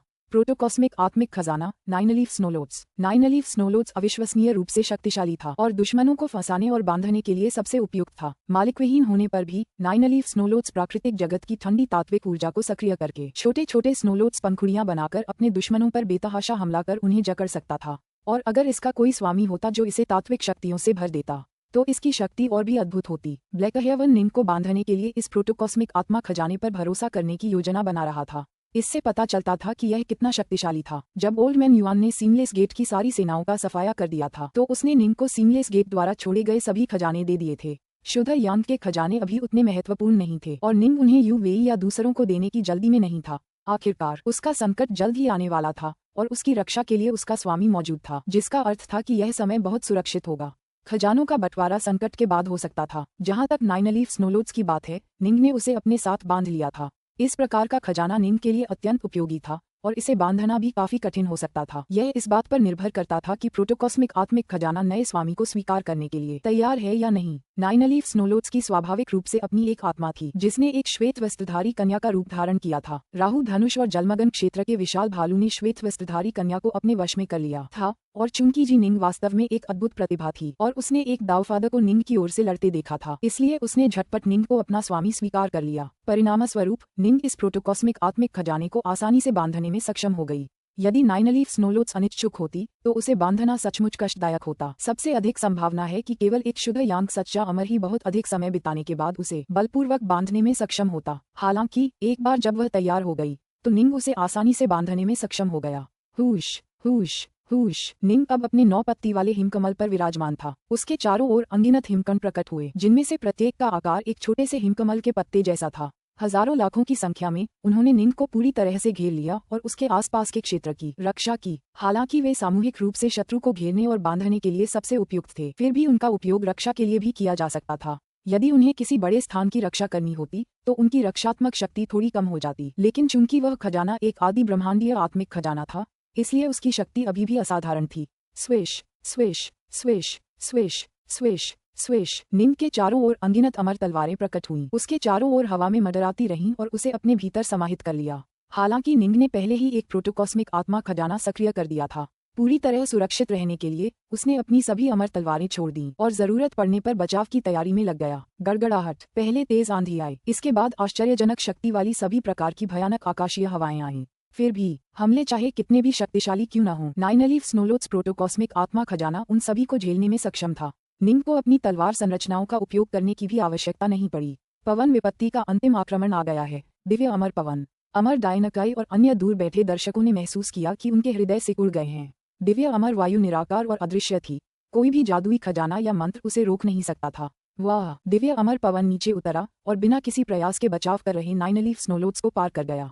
यह नीम की त्वचा से होते हुए सीधे नीम के प्राइमल ट्विन में स्थित प्राइमल वाटर के सोल की मोती में जा समाया। आम लोगों के सिर के रास्ते ये पवन प्रवेश करती थी, लेकिन चूंकि नीम का प्राइमल ट्विन इसी प्राइमल वाटर के सोल की मोती से बना था, फिर भी दिव्य अमर पवन के सामने यह अविश्वसनीय रूप से नाजुक लग रहा था। दिव्य अमर वायु केवल दिव्य क्लेश के दौरान ही प्रकट होती थी। ये 3 लोकों में प्रवाहित होने वाली दाव शक्ति का प्रकटीकरण था और कोई भी शक्ति या जादुई खजाना इसका विरोध नहीं कर सकता था। यदि किसी का दाव हृदय पर्याप्त रूप से शक्तिशाली नहीं था तो दिव्य अमर वायु उसके शरीर को भस्म कर राख में बदल देती थी। इस प्रकार किसी का दाव हृदय दृढ़ होना चाहिए। निंग कर्म पाप की ज्वालाओं के कष्ट पर विजय पा चुका था। उसका दाव हृदय कमजोर कैसे हो सकता था? वह महसूस कर सकता था कि उसके सोने की मोती के आदि जल के भीतर जिफू क्षेत्र कांपने लगा है, फिर रूपांतरित हो रहा है। मोती स्वयं रूपांतरित हो रहा था। एक बार जब वह सचमुच एक दिव्य अमर बन गया तो मोती पूरी तरह से गायब हो जाएगा और उसके आदि युग का असली केंद्र एक सुनहरी गोली, उसका जिंदन, बन जाएगा। वायु का संकट समाप्त हो गया। अग्नि का संकट आ गया। मौसम में नाटकीय बदलाव आया और आसमान में आग का एक विशाल बादल छा गया, जिससे तापमान आसमान छूने लगा। फिर भी निंग नाइनलीफ स्नोलोथ्स के ऊपर चुपचाप बैठा रहा। अपनी थोड़ी सी तात्विक ऊर्जा का उपयोग करके वह प्राकृतिक जगत की ऊर्जा की एक बड़ी मात्रा को सक्रिय कर तापमान को एक बार फिर ठंडा करने में सक्षम हो गया। कुछ समय के लिए दुनिया ऊपर धधकते आकाश और नीचे बर्फ की दुनिया के बीच बट गई। सचमुच यह एक ऐसी स्थिति थी जहां आग और बर्फ एक साथ नहीं रह सकते थे। अग्नि विपत्ति आ गई है। हालांकि चूंकि निंग के पास जो सुरक्षा खजाना है वह वायु विपत्ति से आसानी से बचाव कर सकता है, इसलिए मुझे विश्वास है कि अग्नि विपत्ति का सामना करना उसके लिए ज्यादा मुश्किल नहीं होगा। अमर डायनाके मुस्कुराई। वायु क्लेश की शक्ति अग्नि क्लेश की शक्ति के बराबर है। कनिष्ठ प्रशिक्षु भाई का सुरक्षा कोष कितना दुर्जेय है, ये देखते हुए उसे बिना ज्यादा ऊर्जा खर्च किए आसानी से उस पर विजय प्राप्त कर लेनी चाहिए। यूवेई ने चिंता से कहा, मुझे वज्र क्लेश की चिंता है। वास्तव में प्रोटोकॉस्मिक आत्मिक खजाने नाइनलीफ स्नोलोथ्स की शक्ति सचमुच अद्भुत थी। इसे इस्तेमाल करने के लिए बहुत ज्यादा ऊर्जा की जरूरत नहीं थी, लेकिन अफसोस निंग के पास नाइनलीफ स्नोलोथ्स के जरिए अपनी हृदय शक्ति का इस्तेमाल करने का कोई तरीका नहीं था। अगर उसके पास होता तो उसकी तलवारें भी नाइनलीफ स्नोलोथ्स जितनी शक्तिशाली नहीं होती। आखिरकार यह एक प्रोटोकॉस्मिक आत्मिक खजाना था। हालांकि निंग के पास सैकड़ों अमर तलवारें थीं और हालांकि ग्रेटर थाउजेंड स्वॉर्ड्स फॉर्मेशन अविश्वसनीय रूप से शक्तिशाली था, फिर भी वे महज उच्च श्रेणी की अमर तलवारें थीं। लेकिन जाहिर है निंग ने ग्रेटर थाउजेंड स्वॉर्ड्स फॉर्मेशन की अपनी तलवारों के जरिए हृदय शक्ति का इस्तेमाल करने का एक तरीका खोज निकाला था और इसलिए वर्तमान में ग्रेटर थाउजेंड स्वॉर्ड्स फॉर्मेशन शक्ति में नाइनलीफ स्नोलोथ्स से कहीं आगे निकल गया था। वह पवन क्लेश से गुजर चुका था, अब वह अग्नि क्लेश से भी पार पा गया। अंत में आए दिव्य अमर अग्नि के परिणामस्वरूप प्राइमल वाटर का सोने की मोती फिर से विकसित हो गया। अंततः गर्जन का समय आ गया। अग्नि क्लेश के अंत और वज्र क्लेश के आरंभ के बीच एक लंबा समय बीत गया। दिव्य क्लेश ने क्लेशकर्ता को अपनी ऊर्जा पुनः प्राप्त करने के लिए कुछ समय दिया, लेकिन वास्तव में इस मामले में निंग ने तात्विक आक्रमणों से बचाव के लिए मुख्य रूप से नाइनलीफ स्नोलोथ्स पर भरोसा किया था और दिव्य अमर वायु और दिव्य अमर अग्नि को सहने के लिए अपने दाव हृदय का उपयोग किया था। इस प्रकार उसने अपनी बहुत कम ऊर्जा खर्च की थी। मुझे आश्चर्य है कि मास्टर को कितनी कठिनाइयों का सामना करना पड़ेगा, लिटिल किंग ने चिंतित होकर कहा। मैंने 6-9 सेट किए हैं, अमर डायनाकाई ने चिंता से कहा। मेरे इस शिष्य का कर्म भाग्य मुझसे कहीं ज्यादा था और उसके चारों ओर कर्म पाप की ज्वालाएं भी हैं। उसका वज्रपात निस्संदेह आश्चर्यजनक होगा। वे सभी चिंतित थे। किसी को भी इस बात का एहसास नहीं था। क्या ये सच था कि जी निंग को 3 दावपिता स्तरीय विभूतियों से दाव के सर्वोच्च संचरण प्राप्त हुए थे? कुलपिता सुभूति, दाववादी त्रिजीवन और वृद्ध युआन। इन तीनों में से वृद्ध युआन और कुलपिता सुभूति दोनों ही त्रिलोकों के दावपिताओं में शक्ति के शिखर पर थे। हालांकि दाववादी त्रिजीवन कभी भी वास्तव में दावपिता नहीं बन पाए थे और आदिकालीन अराजकता के सच्चे देवता बने रहे। तारों को पकड़ने वाला हाथ, दिव्य क्षमता विस्मयकारी रूप से शक्तिशाली थी और त्रिलोकों की शीर्ष 10 दिव्य क्षमताओं में से एक थी। निंग ने इतनी सारी विरासतें अर्जित कर ली थीं कि उसकी की रिफाइनर क्लेश भी कमजोर नहीं होगी और उसने हृदय बल पर भी महारत हासिल कर ली थी और वह कर्म पाप की ज्वालाओं से आच्छादित था। 1 घंटा बीत गया। गड़गड़ाहट। शांत आसमान में अचानक 2 विशाल काले बादल छा गए। इन विशाल काले बादलों ने लगभग पूरा आकाश ढक लिया, जिससे दुनिया काली हो गई और लगभग सारा प्रकाश अवरुद्ध हो गया। अभी क्या हुआ? आसमान काला हो गया। स्वेलो पर्वत के भीतर जी कबीले के लोग, साथ ही वहां उपस्थित अन्य कबीले के लोग और राक्षस सभी भ्रम में आकाश की ओर देख रहे थे। पूरा आसमान काला हो गया था। और जहां तक काले बादलों की बात है, उन्होंने अब लगभग 1 लाख किलोमीटर के पूरे स्वेलो माउंटेन क्षेत्र को पूरी तरह से ढक लिया था। ये कैसे हो सकता है? यूएई, अमर डायनाकाई, Mu Northson, Uncle White, Little King और ऑटम लीफ सभी ने अपने सिर उठाए। उनके चेहरे के भाव बदल गए थे, जबकि यूएई का चेहरा बिल्कुल रक्तहीन था। स्वेलो माउंटेन के ऊपर आसमान को ढकने वाले 2 विशाल काले बादल धीरे धीरे एक दूसरे की ओर बढ़ने लगे। अपने विशाल आकार के कारण ये दोनों विशाल बादल बहुत धीमी गति से उड़ते हुए प्रतीत हो रहे थे, लेकिन जैसे ही वे उड़े, क्रैक क्रैक, आसमान से क्रैक की आवाजें सुनाई देने लगीं और एक के बाद एक बिजली के विशाल बोल्ट 2 विशाल काले बादलों के भीतर से निकलने लगे। हालांकि निंग बस शांति से देख रहा था। उसे जरा भी आश्चर्य नहीं हुआ। जल्द ही आसमान में बिजली और बादलों का एक विशाल भंवर बन गया। इस भंवर का आकार अभी भी पूरे स्वेलो पर्वत क्षेत्र को घेरे हुए था। इसके आकार से ही अंदाजा लगाया जा सकता था कि इसकी शक्ति कितनी अद्भुत थी। धमाका। बिजली बादल के भंवर से बिजली की एक चमक निकली, जो सीधे आकाश की तलवार की तरह नीचे गिर रही थी। झनकार। निंग पहले ही अपने पैरों पर खड़ा हो चुका था। सैकड़ों अमर तलवारें उसके चारों ओर मंडरा रही थीं, जबकि 9 पत्ती वाला हिमकमल उसके नीचे था। निंग से कई 100 मीटर ऊपर अनगिनत छोटे हिमकमलों की पंखुड़ियों से बना एक अत्यंत विशाल कमल बन गया था। यह विशाल कमल वज्रपात से बचाव के लिए एक अवरोध था। निंग अभी भी इस प्रोटोकॉस्मिक आत्मिक खजाने का उपयोग करना चाहता था। आखिरकार यह उसके मौलिक की का बहुत कम उपभोग करता था। धमाका। बिजली का पहला बोल्ट भी प्रोटोकॉस्मिक आत्मा खजाने को जरा भी हिला नहीं सका। बिजली की कड़क लगातार गिरती रही। जल्द ही वे वज्रपात के चौथे 9 सेट पर थे। बिजली लगातार गिरती रही। 5 9 सेट, 6 9 सेट, ये 7वां 9 सेट है। ऑटम लीफ खुद को रोक नहीं पाई और फुसफुसाकर ये शब्द कहे। ब्राइट हार्ट द्वीप में अब किताबों का एक विशाल पुस्तकालय था, जिनमें से कई निंग ने दूसरे अमर प्राणियों को मारकर हासिल की थीं। ऑटम लीफ ने स्वाभाविक रूप से उन्हें पढ़ा था। मास्टर लगभग अपनी सीमा पर हैं। लिटिल किंग भी चिंतित था। यह 61वां वज्रपात था। नाइनलीफ स्नोलोड से बना विशाल कमल का फूल पहले से ही ढहने लगा था। महान सहस्त्र तलवारों की सेना, आगे बढ़ो। काले वस्त्रधारी निंग नाइनलीफ स्नोकमल के ऊपर खड़ा आकाश की ओर इशारा कर रहा था। तुरंत उसकी छाती के सामने प्रकट हुई एक सुनहरी तलवार आकाश में फैल गई। धमाका। उसके ऊपर का विशाल कमल तो पहले ही हवा में विलीन हो चुका था। हालांकि काले वस्त्र पहने निंग के चारों ओर कमल के फूलों की कई परतें दिखाई देने लगीं। ग्रेटर थाउजेंड स्वॉर्ड्स फॉर्मेशन के इस प्रहार में उसके हृदय बल का संकेत था, जिससे वह आसानी से आकाशीय गड़गड़ाहट को रोक सका। 8वां 9 सेट आ गया है। जल्द ही 8वें 9 सेट का समय आ गया। अमर डायनाकाई और बाकी दर्शक घबरा गए। आखिर एक की रिफाइनर ने 8वें 9 सेट को कैसे जन्म दिया? हालांकि निंग ने एक दाऊफादर को अपना गुरु बना लिया था, फिर भी उसकी मुसीबत इतनी भयानक नहीं होनी चाहिए थी, है ना? पुस्तक 17, अध्याय 25, एक नया जीवन। 70वां वज्रपात। बर्फ सी ठंडी बेरहमी से बिजली की एक बैंगनी किरण नीचे गिरी। उसके नीचे काले वस्त्र पहने जी निंग ने अपनी उंगली से इशारा किया, जिससे महान 1000 तलवारों के समूह की सुनहरी तलवार एक बार फिर आसमान में उड़ गई। गड़गड़ाहट। इसने एक बार फिर हमले को रोक दिया। मुझे उम्मीद है कि यह सिर्फ 8-9 सेट ही होगा। अगर यह और भी तेज हो गया तो मेरे हृदय बल पर बहुत ज्यादा दबाव पड़ सकता है। निंग भी थोड़ा चिंतित था। तीसरे स्तर का हृदय बल बहुत शक्तिशाली था और 8-9 सेट के खिलाफ इसका इस्तेमाल करना आसान था, लेकिन अगर यह पूरे 9-9 सेट हो गया तो बिजली की शक्ति एक नए स्तर पर पहुंच जाएगी। तब तक हर वार के लिए निंग को अपने हृदय बल का काफी हिस्सा इस्तेमाल करना पड़ेगा। एक बार यह खत्म हो जाने पर वह निश्चित रूप से मर जाएगा।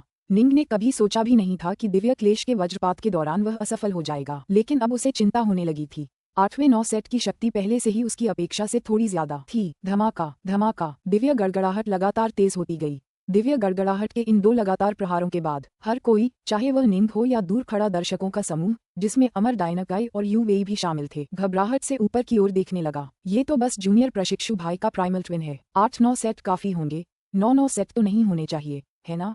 पौराणिक 9-9 सेट। आमतौर पर कहें तो केवल 0 स्तर के फेंट गॉड्स ही उनका सामना करेंगे। वे सब घबराकर देख रहे थे। हजारों किलोमीटर दूर ताओवादी वस्त्र पहने एक बूढ़ा व्यक्ति दूर एक पर्वत शिखर से देख रहा था।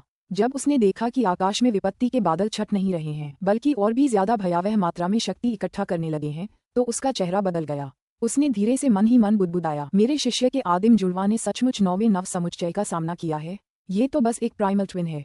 संयोगवश हुई मुलाकातों के लिहाज से यह शायद लू डोंगबिन के स्तर का भी नहीं है। क्या ये कर्म के पाप के कारण हो सकता है? सुभूति को चिंता होने लगी। निंग एक राक्षस था, लेकिन यह उसके असली शरीर के संबंध में था।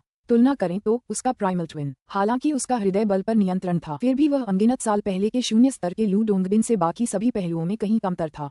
हालांकि हृदय बल शक्तिशाली था, लेकिन उसकी एक बड़ी कमजोरी थी, उसका इस्तेमाल सिर्फ थोड़े समय के लिए ही लड़ने के लिए किया जा सकता था। एक बार हृदय बल खत्म हो जाने पर उसकी शक्ति नाटकीय रूप से कम हो जाती थी। निंग के प्राइमल ट्विन के लिए वज्रपात के 9 सेटों का सामना करना। सुभूति को लगा कि यह बहुत अधिक था, भले ही निंग पर कर्म पाप की ज्वालाएं छाई हुई थीं। यदि ऐसा है तो मेरे शिष्य का असली शरीर। सुभूति चिंतित होने लगा। यदि प्राइमल ट्विन को भी 9 सेटों से गुजरना पड़ा तो सच्चे शरीर का स्वर्ग क्लेश होगा। एक बार जब वह एक दिव्य देवता बन जाएगा तो वह शीघ्र ही दिव्य देवताओं के बीच शक्ति के शिखर पर पहुंच जाएगा। वास्तव में थोड़ा और अभ्यास करने के बाद वह हो ही जैसा हो जाएगा, जो दिव्य देवता के स्तर का होने के बावजूद दाऊफादर्स को टक्कर देने में सक्षम होगा। सुभूति ने एक हल्की आह भरी। लगता है स्वर्ग भी ऐसी राक्षसी प्रतिभा को यूं ही अस्तित्व में रहने देने को तैयार नहीं है। स्वर्ग एक भयानक संकट लाने पर अड़ा रहेगा। पंगु की दुनिया के युग से लेकर आधुनिक समय तक अनगिनत राक्षसों की आत्माएं उनके कष्टों से चकनाचूर हो गईं। स्वर्गीय क्लेश के बारे में भूल जाओ, यहाँ तक कि इस दिव्य क्लेश के बारे में भी। सुभूति दूर तक देख रहा था, उसके चेहरे पर एक शिकन थी। 9 सेट और भी कुछ है, ये कैसे हो सकता है? अमर डायनाकाई, Mu Northson, Autumn Leaf, Uncle White, Little King और यूवेई, सभी के चेहरे पर घबराहट के भाव थे। निंग की मदद करने का कोई रास्ता नहीं था। दिव्य विपत्ति के दौरान एक व्यक्ति केवल अपने आप पर ही निर्भर रह सकता है। जूनियर प्रशिक्षु भाई, तुम्हें सफल होना ही होगा। यूवेई ने धीरे से उसके पेट पर हाथ फेरा, उसकी आंखें आशा से भर गईं। जी निंग, युवा मास्टर, वे सभी आशा से भरे हुए थे। हालांकि 9 सेट की प्रसिद्धि डरावनी थी। निंग ने पिछले 8-9 सेट बड़ी आसानी से पार कर लिए थे और ऐसा लग रहा था कि उन पर कोई दबाव नहीं पड़ा था। इस प्रकार वे अभी भी आशा से भरे हुए थे। धमाका, वज्रपात के 9 सेट। 73वां वज्र बैंगनी बिजली की एक धार थी जो सफेद रंग से रंगी हुई थी। सफेद रंग के इस संकेत ने वज्र को सुंदर बना दिया, देखने में एक भयानक सौंदर्य। ऐसा लग रहा था मानो समस्त सृष्टि के स्वामी ने अभी अभी अपने ब्रह्मांड को एक अवर्णनीय शक्ति से निहारा हो। कमजोर शून्य स्तर के पृथ्वी अमर शायद इस वज्रपात से लड़ने की कोशिश भी नहीं करेंगे, लेकिन निश्चित रूप से कोई भी कमजोर शून्य स्तर का पृथ्वी अमर वज्रपात के 9 सेट तक यहाँ तक पहुँचने में सक्षम नहीं हो सकता था। तीनों लोकों में, पूरे इतिहास में, हर वह व्यक्ति जिसने 9 सेटों का सामना किया था एक असाधारण व्यक्ति था। वे आसानी से हार नहीं मानते थे। अगर उन्हें मरना भी पड़े तो वे खड़े खड़े ही मरेंगे। जाओ, निंग ने दूर की ओर इशारा किया और उसकी छाती के सामने रखी सुनहरी तलवार एक बार फिर बाहर निकल आए। बाहर उड़ते हुए निंग ने अपने सामने एक और सुनहरी तलवार प्रकट की। झंकार, जैसे ही पहली सुनहरी तलवार उड़ी, बैंगनी सफेद वज्र ने उस पर सीधा प्रहार किया और वह टूट गई। लगता है इन हमलों को पूरी तरह से रोकने के लिए मुझे अपनी कुल हृदय शक्ति का 50वां हिस्सा इस्तेमाल करना होगा। दिव्य वज्र की शक्ति सचमुच काफी बढ़ गई है। निंग ने जल्दी से अपनी दूसरी सुनहरी तलवार को बैंगनी सफेद वज्र की बची हुई शक्ति को रोकने के लिए उड़ान भरने का आदेश दिया। इन वज्रों की शक्ति दिव्य अमर मोह जैसे शक्तिशाली प्रहारों से भी ज्यादा है। एक साधारण शून्य स्तरीय पार्थिव अमर इनका सामना कैसे कर सकता है? प्रत्येक वज्र की शक्ति का सटीक अनुमान लगाकर ही निंग ये सुनिश्चित कर सकता था कि वह प्रत्येक प्रहार के साथ अपने हृदय की बहुत अधिक शक्ति बर्बाद नहीं कर रहा है। उसने 73वें वज्र को रोक दिया। उसने 9 सेट का पहला बोल्ट रोक दिया। अमर डायनाकाई और बाकी लोगों की आंखों में उत्साह और घबराहट के भाव थे। 8वें सेट के आखिरी बोल्ट और 9वें सेट के पहले बोल्ट के बीच शक्ति में भारी वृद्धि हुई थी। इस पहले बोल्ट को रोक पाने का मतलब था कि उसके लिए बाकी बोल्टों को रोकने की उम्मीद बाकी थी। Boom boom boom boom boom boom, एक के बाद एक बिजली की कड़क नीचे गिरती रही। सभी वज्र बैंगनी सफेद रंग के थे, लेकिन अंत में सफेद वज्र ज्यादा प्रभावशाली होता गया और उसकी शक्ति भी बढ़ती गई। बदले में निंग को अपनी हृदय शक्ति का ज्यादा से ज्यादा इस्तेमाल करना पड़ा। 69वां बोल्ट, 80वां, अभी एक और बचा है, अंतिम एक। यूवेई, अंकल वाइट और बाकियों को ऐसा लग रहा था जैसे उनके दिल हवा में लटक रहे हों। बिजली के 9 सेटों वाला वह पौराणिक विपत्ति, आखिरकार उसका आखिरी प्रहार अपनी ताकत दिखाने वाला था। हर कोई ऐसा नजारा देखने के लिए भाग्यशाली नहीं होता। हालांकि उनके दिलों में बस एक धुंधली, अस्पष्ट सी आशंका थी, क्योंकि उनके ऊपर घूमते बादल बिजली के भंवर का दृश्य ही उन्हें अकथनीय भय से भर रहा था। भले ही यह मैं ही होता, वर्तमान में, जो बहुत पहले ही दिव्य अमर बन चुका है। मैं शायद यहीं नीचे मर जाता, अमर डायनाकाई ने मन ही मन सोचा। निंग पहाड़ की चोटी पर खड़ा था, मानो आकाश की ओर खुली हुई एक तेज तलवार हो। उसके पैरों के नीचे 9 पत्तों वाला हिमकमल था और उसके चारों ओर कमल के फूल घूम रहे थे और खिल रहे थे। उसके चारों ओर सैकड़ों तलवारें लहरा रही थीं, सभी आकाश की ओर तानी हुई थीं। जैसे ही निंग ने अपना सिर उठाया, विपत्ति के बादलों को घूर रहा था। अंतिम वज्रपात, वज्र क्लेश के 9 सेट का अंतिम बोल्ट। बूम, ये शुद्ध श्वेत रंग का एक वज्र था जो पवित्रता और पवित्रता से भरा हुआ था। इसमें जंगलीपन या बर्बरता का जरा भी संकेत नहीं था, बस एक उदात्त, महान आभा थी जो स्वर्ग से नीचे गिरते समय अपने भीतर समाहित थी। यह 9 सेट के अंतिम वज्र का असली रूप था। जाओ, निंग ने उंगली से इशारा किया। स्वूश, स्वर्णिम तलवार प्रकाश अतुलनीय चमक के साथ चमक उठा और फैलकर एक विशाल तलवार बन गया, जो तुरंत आकाश की ओर बढ़ गया और उस शुद्ध श्वेत वज्र की ओर प्रहार करने लगा। जाओ, निंग ने जितनी जल्दी हो सके एक दूसरी सुनहरी तलवार प्रकट की और छोड़ दी। अब तक सफेद वज्र की ओर भेजी गई पहली सुनहरी तलवार पूरी तरह से फट चुकी थी। दूसरी सुनहरी तलवार तेजी से ऊपर की ओर उठी। धमाका, शुद्ध सफेद वज्र के अवशेष कांप उठे और फिर पूरी तरह से बिखर गए। विशाल स्वर्णिम तलवार अपने ऊपर की ओर बढ़ते हुए आकाश में बादल बिजली के भंवर के हृदय में सीधे वार करती हुई पूरे भंवर को पूरी तरह से तितर बितर कर देती है। अचानक कहीं से बिजली की एक आखिरी किरण प्रकट हुई और निम के शरीर से टकराए। निम के शरीर से अमर आभा निकलने लगी। दिव्य अमर शरीर, अमर डायनाकाई, यूएई और ऑटम लीफ सहित दूर बैठे दर्शक उत्साह में चिल्लाने लगे। सफलता, वज्रपात के 9 सेट, पौराणिक 9 सेट। गुरु ने सचमुच इसे झेल लिया। तो 9वें सेट का आखिरी बोल्ट असल में पूरी तरह से सफेद बिजली का एक बोल्ट है। गड़गड़ाहट का वह सफेद बोल्ट इतना पवित्र और महान क्यों लग रहा था? मुझे उसके आगे झुकने की इच्छा हुई। निंग ने अंकल वाइट, यूएई, अमर डायनाकाई और अपने बाकी दूर बैठे जश्न मना रहे दोस्तों की तरफ देखा। उसने मुस्कुराकर कहा, लेकिन फिर भी उसके दिल में एक डर सा बना हुआ था। 9 सेट बहुत ही डरावने थे। मैंने अपनी हृदय शक्ति के साथ बहुत कंजूसी की है, लेकिन अभी भी मेरे पास 30% से भी कम बचा है। खासकर वो आखिरी वज्रपात। मेरी पूरी ताकत से तलवार का वार भी उसे झेल नहीं पाया। यदि वज्रपात का क्लेश पहले से ही इतना भयावह है, तो फिर दानव हृदय क्लेश का क्या होगा? निंग को बुरा लग रहा था। हालांकि यह सिर्फ उसके आदिम जुड़वां का क्लेश था, फिर भी दिव्य क्लेश की शक्ति उसकी उम्मीदों से कहीं ज्यादा थी। आने वाला दानव हृदय क्लेश भी शायद किंवदंतियों के सबसे भयानक क्लेशों जितना ही शक्तिशाली होगा। यह एक लड़का है, यह एक लड़का है। निंग के दिमाग में अचानक एक विकृत आवाज गूंजी, जिसने उसकी यादें ताजा कर दी। निंग ने अपनी आंखें खोलीं। सफेद फर पहने एक दानव उसे पकड़े हुए था। सफेद फर वाले दानव ने आदेश दिया, बाकी सब जा सकते हैं। पिताजी। उस दानव का चेहरा देखकर निंग का दिल कांप उठा। निंग ने तुरंत एक तरफ मुड़कर देखा। उसे तुरंत पसीने से लथपथ एक शरीर दिखाई दिया जो एक विशाल फर से ढके बिस्तर पर पड़ा था। माँ, क्या मैं अपने जन्म के क्षण में वापस चला गया? समय बीतता गया। एक के बाद एक दिन बीतते गए। निंग एक बार फिर पश्चिमी प्रांत शहर में रहने लगा। अपने पिता के संरक्षण में उसने प्रशिक्षण लेना शुरू किया। हालांकि निंग के पास उसकी सारी स्मृतियां थीं, फिर भी उसे सामान्य प्रशिक्षण से गुजरना पड़ा। हालांकि दानव हृदय की दुनिया ने उसे एक कमजोर शरीर दिया था, फिर भी वह निंग की स्मृतियों या उसके दाव हृदय को बदलने में असमर्थ था। इस प्रकार निंग अच्छी तरह जानता था कि यही दानव हृदय की दुनिया है। हालांकि ये जानते हुए भी वह कुछ नहीं कर पा रहा था, क्योंकि उसके पास इस दुनिया को छोड़ने का कोई रास्ता नहीं था। उसे राक्षस हृदय के क्लेश के अंत का इंतजार करना था, तभी इस राक्षस हृदय की दुनिया का भी अंत होगा। निंग धीरे धीरे बड़ा हो गया। चूंकि निंग के पास अपनी सारी स्मृतियां थीं, इसलिए वह इस दानव हृदय जगत में बहुत तेजी से प्रशिक्षण ले पाया। इसके अलावा उसका अपने हृदय बल पर नियंत्रण था। तीसरे स्तर का हृदय बल बहुत शक्तिशाली था। इस प्रकार हालांकि वह 10 साल से भी कम उम्र का बच्चा था, उसकी शक्ति किसी सर्वोच्च दिव्य अमर से कमजोर नहीं थी। इस प्रकार सब कुछ बदल गया। दानव हृदय जगत में उसे एक फील्ड गॉड बॉडी रिफाइनर के रूप में सामान्य रूप से प्रशिक्षण लेना पड़ता था, लेकिन एक की रिफाइनर के रूप में उसकी प्रशिक्षण गति अविश्वसनीय रूप से तेज थी। अपने शक्तिशाली हृदय बल की सहायता से वह स्वाभाविक रूप से अमर आत्मा गोलियां प्राप्त करने में सक्षम था।